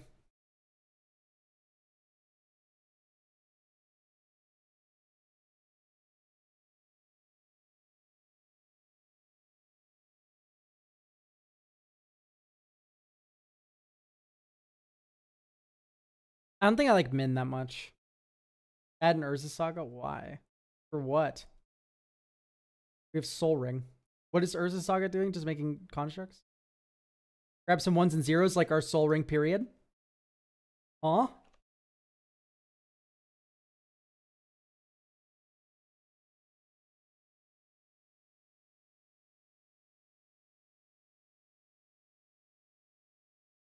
They can grab Shadow Spear. Yeah, the Shadow Spear we're running in our deck. Yeah, I don't like the second card draw stuff in the pre-con, I hate to say. I just think 4 mana to trigger them with just glues is like, ugh.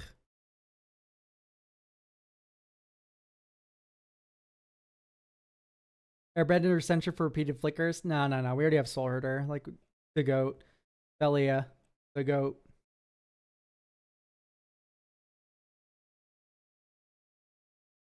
Alondra. Yeah, I'd probably get Alondra. So, we have one more addition we can make.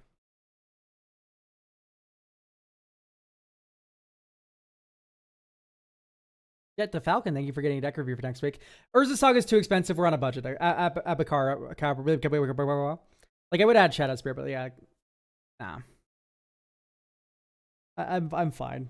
Urza was insane. Like, Urza would be broken in this deck.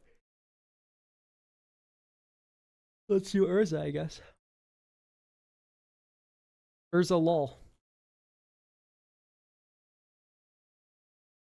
White Ram Creature, we already have the best one.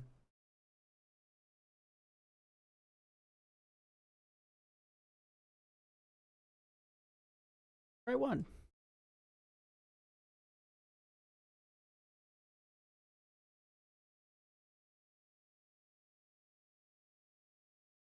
We could have played this tap last turn. Green, white, blue. Yay.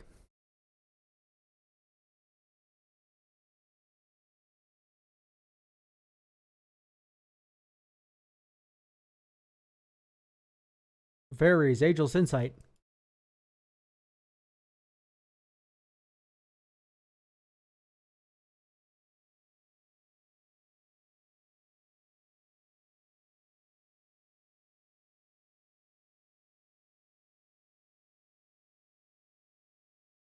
Where's the construct? There it is.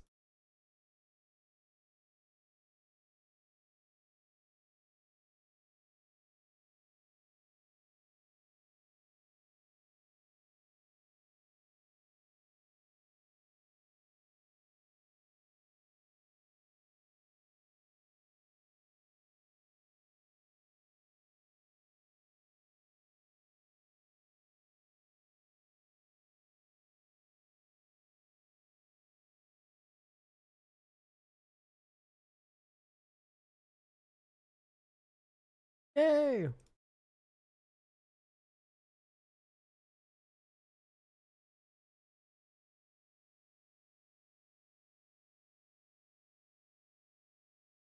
things are moving. Oh my goodness gracious! Like, come on.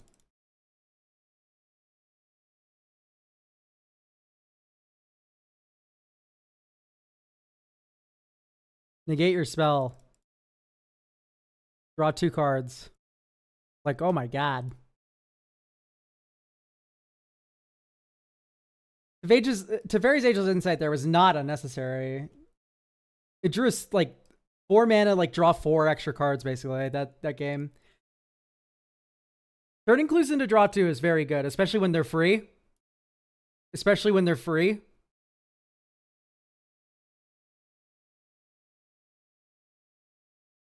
I would want to get a deck review. So you're gonna do it through the coffee. There's a bunch of slots available. 6 slots available every week. Although they've been selling out very frequently. Yeah, we have 1 slot left this Sunday. Oh my god. Guys, I might need to up the price. Legitimately, we've sold out of deck reviews these past 2 weeks in like under 2 hours, which is just like unheard of for me. Why not that Shrieking Drake? Why would I want to run Shrieking Drake? Infinite combo with Luris, I guess, like, or with Lonus. Nah, like I don't like the idea of Shrieking Drake because it means we win the game when we have Lonus and Urza in play. Do you know how we win the game without Shrieking Drake? When we have Lonus and Urza in play. Right? So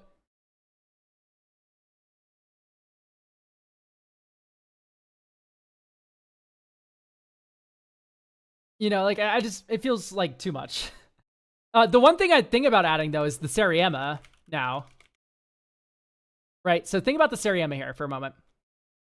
The Seriema can get any legendary creature we want. That includes Felia, which can start a tutor chain with it. That includes Lonus, which is really broken. That includes other Lonus, in case first Lonus is already in play. Shahira, Tamio, Joriel to overrun. Benny Brax you're probably never tutoring for, but you can get Urza with it, right? Like, so we just have so many options with the Seriema here. I don't really like mechanized production that much. Like, we're already kind of just like grinding everyone into dust. I'd probably cut Zavala for the Seriema.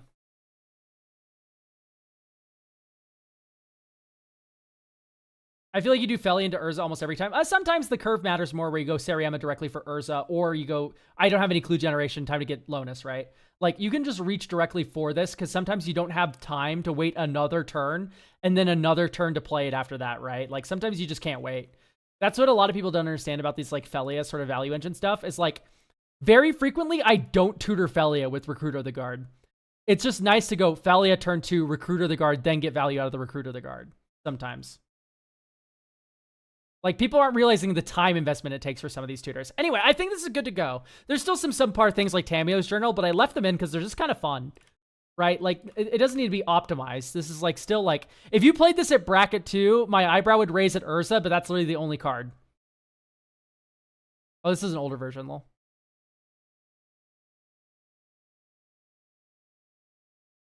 Yeah, like, my eyebrow would only raise if you played Urza.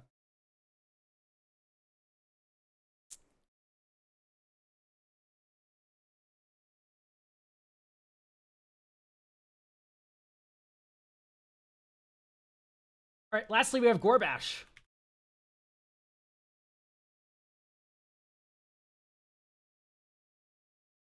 With a Marvo deck.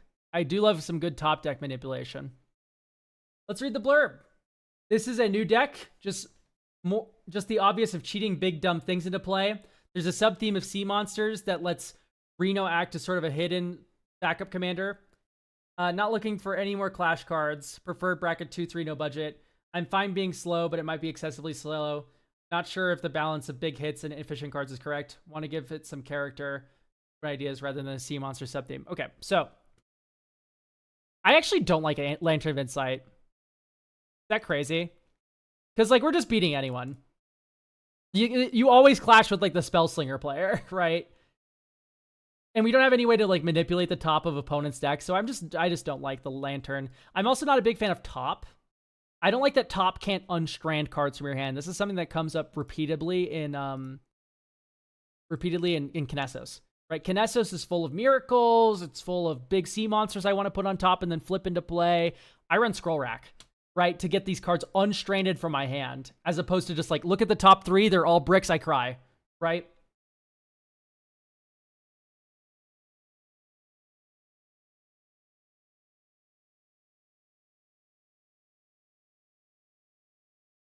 Yeah, like, I don't like Soothsaying.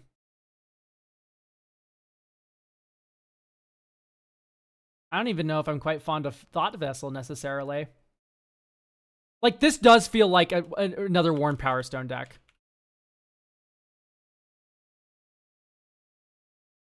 I like the Bitter Thorn. Although it puts it on the battlefield tapped. I don't know about that. Right, we have Dimir Signet. Why don't we have... we do have Talisman, my bad. Arcane Signet, Dimir Signet. Soul Ring. Mishra's Bauble to make sure you win the Clash. I guess so. That wouldn't be too bad. But it's like also kind of slow. Honored Heirloom. Honored Heirloom's fine. I don't know if I'm too fond of Dark Ritual in this style of deck. High Tide. No, no, no. Otherworldly Gaze. Your top deck manipulation is just very poor. You're running Otherworldly Gaze, but not Brain Surge? What's happening?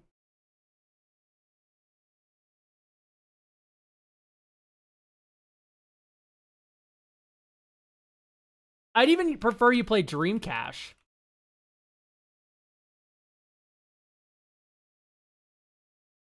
Right. Yeah, Keen Duelist is like a shoo-in for this deck, by the way. Keen Duelist, Parker Luck. Keen Duelist is just hilarious. And then once you have Keen Duelist, you probably want Muddle, which you do already have. So you can go Muddle to make sure for Keen Duelist.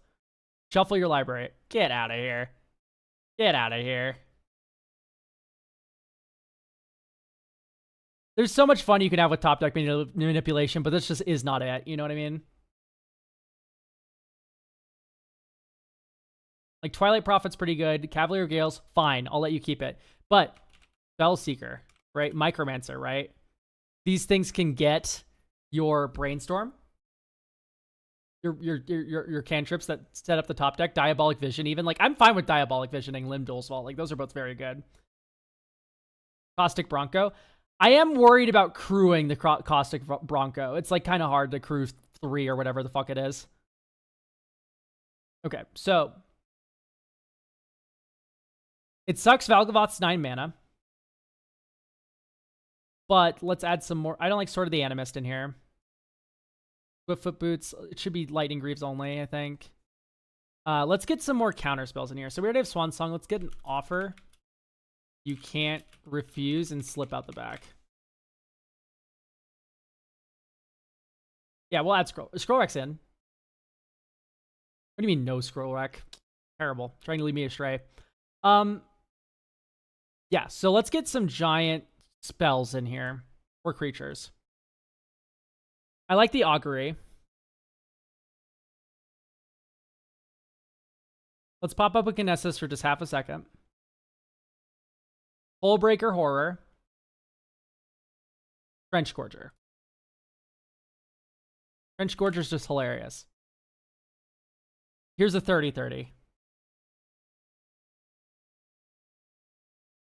We have Hullbreaker? Yeah, we do. Do we have Stormtide? No, we don't, but it's probably just not the best. Okay, second big spell deck I want to look at. Grixis Slop.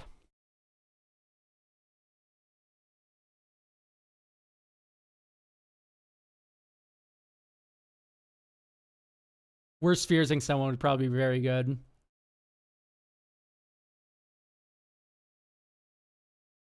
This is 8 mana. Target player can't win the game. Dream Harvest? Yeah, you're a good idea. We should add that card. I do like Eldritch Pact as a finisher, but I just don't know if it's right for you. Breach the Multiverse is literally a perfect card for you, though, and it should be in.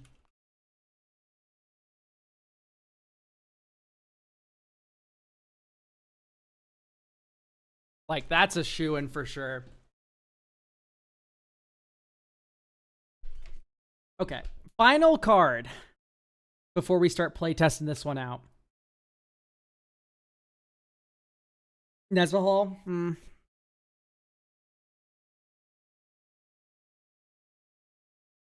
Maybe it's like Oreos.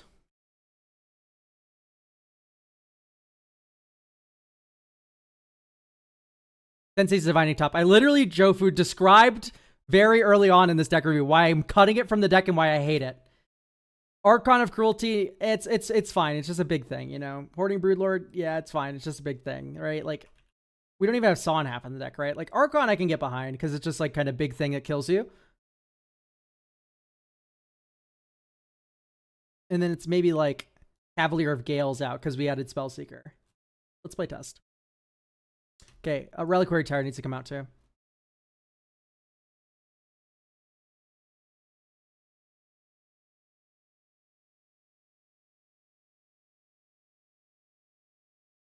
I think you're wrong about top. Spells don't get stuck in your hand since Marvo free cast them, right? I guess so, but at that point, like, if you still top, it's like bad. I forgot that you don't have to cast the spell you reveal off the clash. It can be anything in your hand. So top is slightly better now, but still top is just not the best. Like, I'd rather just have Brainstorms and guarantee it. You know what I mean? Yeah. Field of Ruin used to be better than Demo.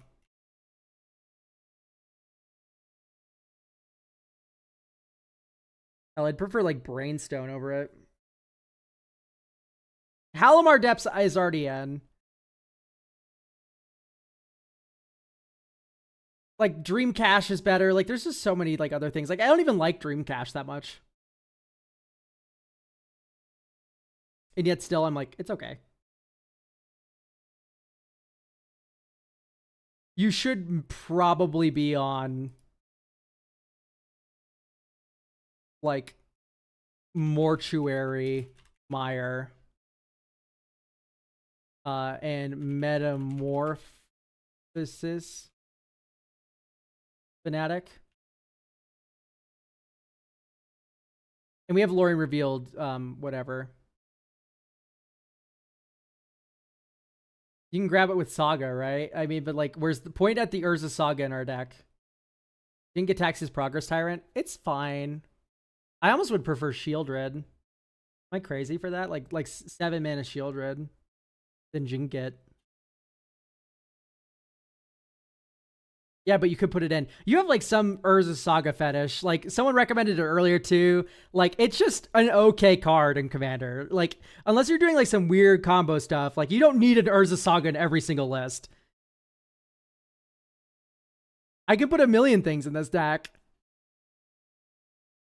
I am very underwhelmed by top. Oh, we do need one more land because Maze of Ith isn't a land. We could run like Urborg. That just does feel like a lot of money for like a card that's like sometimes comes up. Volrath Stronghold if there's no budget. Like, Volrath Stronghold is really strong, of course, but I might just want to reach for Frantic Search, honestly. Why is Maze of Ith in here? You can attack with Marvo and then untap him. It's pretty funny. You could also do Corpse Dance, but then like Graveyard Order matters and who wants to deal with that? All right, let's play test this. Draw. Bloodstained Mire. Let's do Undercity Sewers first, actually. Top. Next turn. Play a tap land. Pass. Oop. Lorien revealed. Type Island. Watery Grave. Next turn. Watery Grave. 1. Soul Ring. Black. 1, 2. Parker Luck. End step. You take 0 damage. I guess we could have poured it first. Hang on. Look at the top 3 cards. So we put Deadly Rollick on top. Oop, you take 4 damage. Okay, great. You draw a card on your upkeep. Next turn. Okay, so here you go. Crack Fabled Passage for Island. 1, 2, 3, 4, 5. End step. Take 7. Deadly Rollick, exile your creature. Scroll of Cause of Doom. Swamp Cycle. Sunken Hollow. Next turn.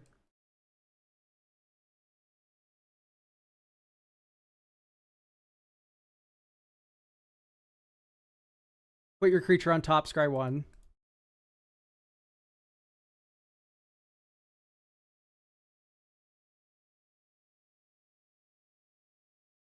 I don't know if I like this card that much. You could do something funny where you attack with Marvo in response to the Clash trigger. You do that to like guarantee a 5-drop on top, but then your Marvo's just exploded, which I hate.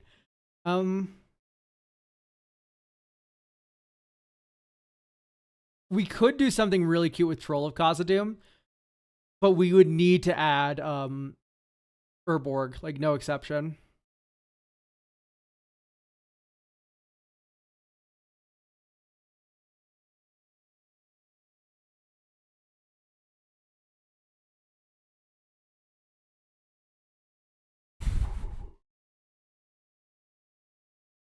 Captivating glance.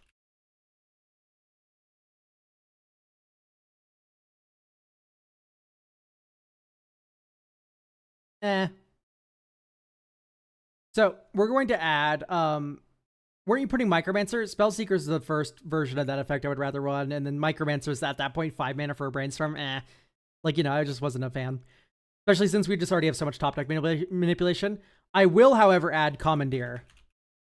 It's a giant spell that is actually not that giant, but it helps you win clashes. In the same vein, we can do Dig. Dig through time.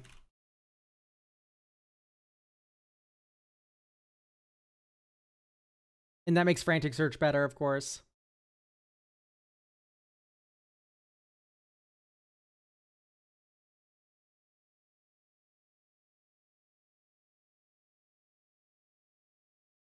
Let's play test.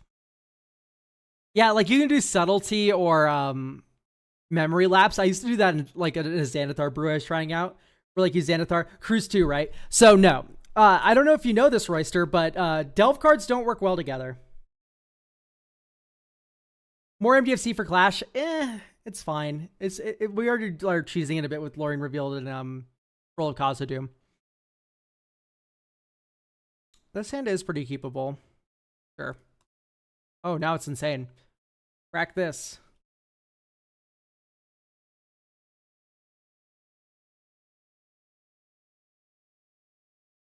Why would people like never run Surveil lands, by the way? Like, we're all seeing what's happening right now, right?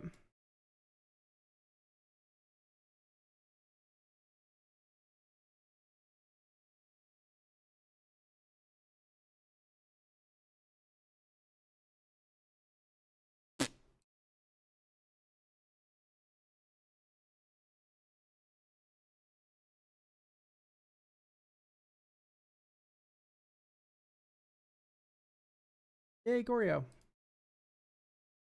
Yeah, so the Goryo's Vengeance edition, by the way, was because if Marvo ever gets blown up, you can just graveyard him if it's in your hand and then just go.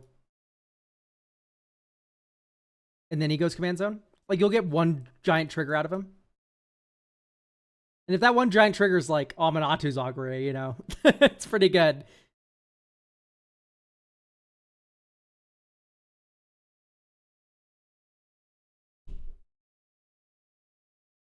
Yeah, it sucks we can't run like Vile Smasher or anything, because I love Vile Smasher in this kind of deck. Is Son half worth looking at? Like, what would it be good with?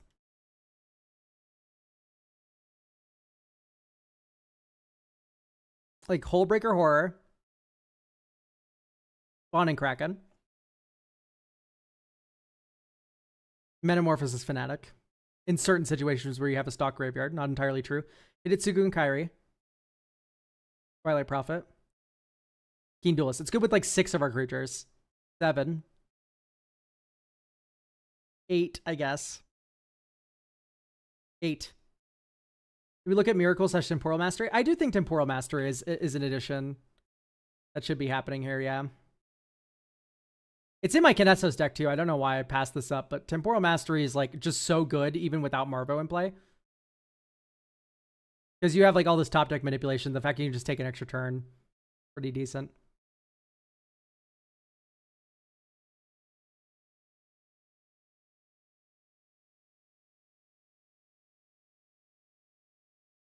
Question is, what do we cut now? Maybe it's like Auton Soldier. I don't really like clones in like a cheat deck.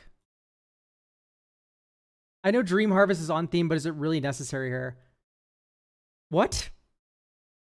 Is this giant spell that's like basically on par, if not slightly worse, but like still like on par-ish with Breach the Multiverse, like good within the deck? Yeah, the answer is yes. It's very good here.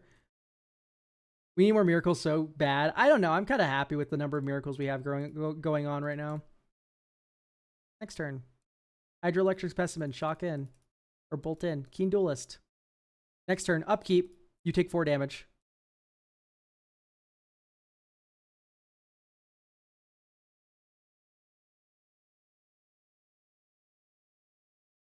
Bogart Trawler. I'll graveyard that up. Let's do Hagra Mauling tapped. Go Brain Surge. 1, 2, 3. Okay, there's the Gorios.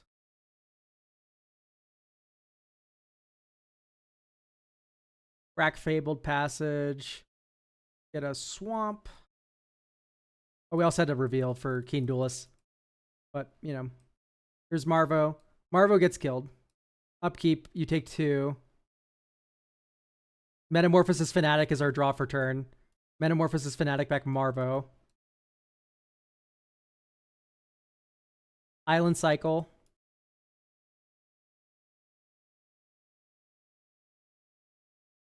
I was just gonna Goryo's Marvo, but this worked out very well. Anyway, if we didn't tap like an idiot, we could hold up blue, Swan Song, blue, Muddle Mixture, Counterspell. Next turn, we can go. Well, we reveal Troll. We draw Aminatus. That is a little awkward. Swing with Marvo. Yeah, we probably lose on a 1-drop. We just have no way to top deck manipulate left. It's okay.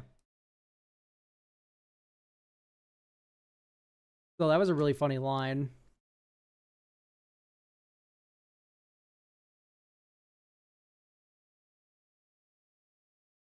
Could have cycled for Swamp. Okay, what does that do? Besides thin the deck by 1 Swamp. This is why you want Senseis, right? Since it's repeatable. No. Scroll Rack's a better repeatable. I mean, I guess in this... Hang on. In this game, the misplay was not actually any of that. It was using Muddle. Because in this situation, you're able to go Muddle, Scroll Rack, put Aminachi's Augury on top. We'll draw a card, then put Aminachi's Augury on top. And then you free cast Aminachi's Augury.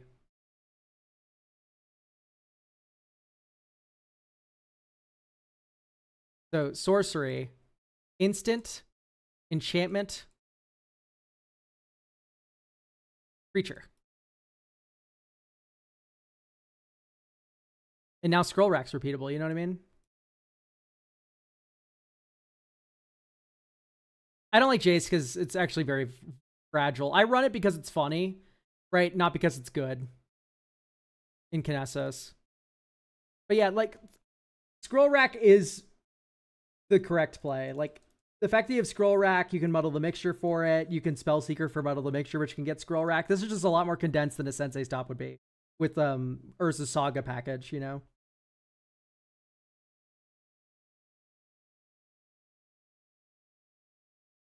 Yeah, so the misplay that last game was to not use Muddle the Mixture as a tutor, but instead using it as a counterspell when we had actual counterspell in our hand. Anyway, I think this is good to go. For me, it's just like, there's a mixture of things. Sensei's Top is very slow to resolve. Sensei's Top is super expensive. Sensei's Top is also just like kind of middling for getting dog shit out of your hand and then shuffling it away. You know, when you like have like a bunch of uncastables that you want to just like not deal with anymore. Like, you only need 1 uncastable each time you're clashing with Marvo. And the fact that we have shuffles makes the Scroll Rack better than the Lightning. Or than the, not the Lightning Group, sorry. Different 2-mana rock or artifact. Anyway, really impressed with Muddle the Mixture here. Everything's just 2-mana value. It's just like so good with Muddle. It's insane. Anyway, I think that does it. We have 1 slot left, guys. you want to get your deck reviewed, guaranteed. Is it ever worth to run more shuffles in land base? Yes, of course it is. Like, you should run more. Like, I would probably put, like, Ash Barrens in, right? We have Bogart Troller, so we probably don't need Bog. So put Ash Barrens in, right? And that's another shuffle. But then we also have Troll of Khazad-dûm. We have, we actually have a lot of shuffles. Ponder, important. Preordain even technically does, like, actually clear a Brainstorm. Prismatic Vista, too. That's $1 billion. They said no budget. Yeah, Prismatic Vista's pretty good.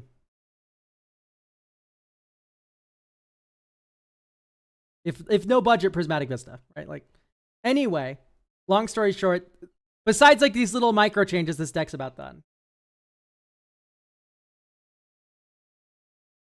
Okay. So yes, we have one slot left. YouTube, thank you for joining us. That's going to end our stream today. I'm getting pretty hungry, so I'm going to get some food.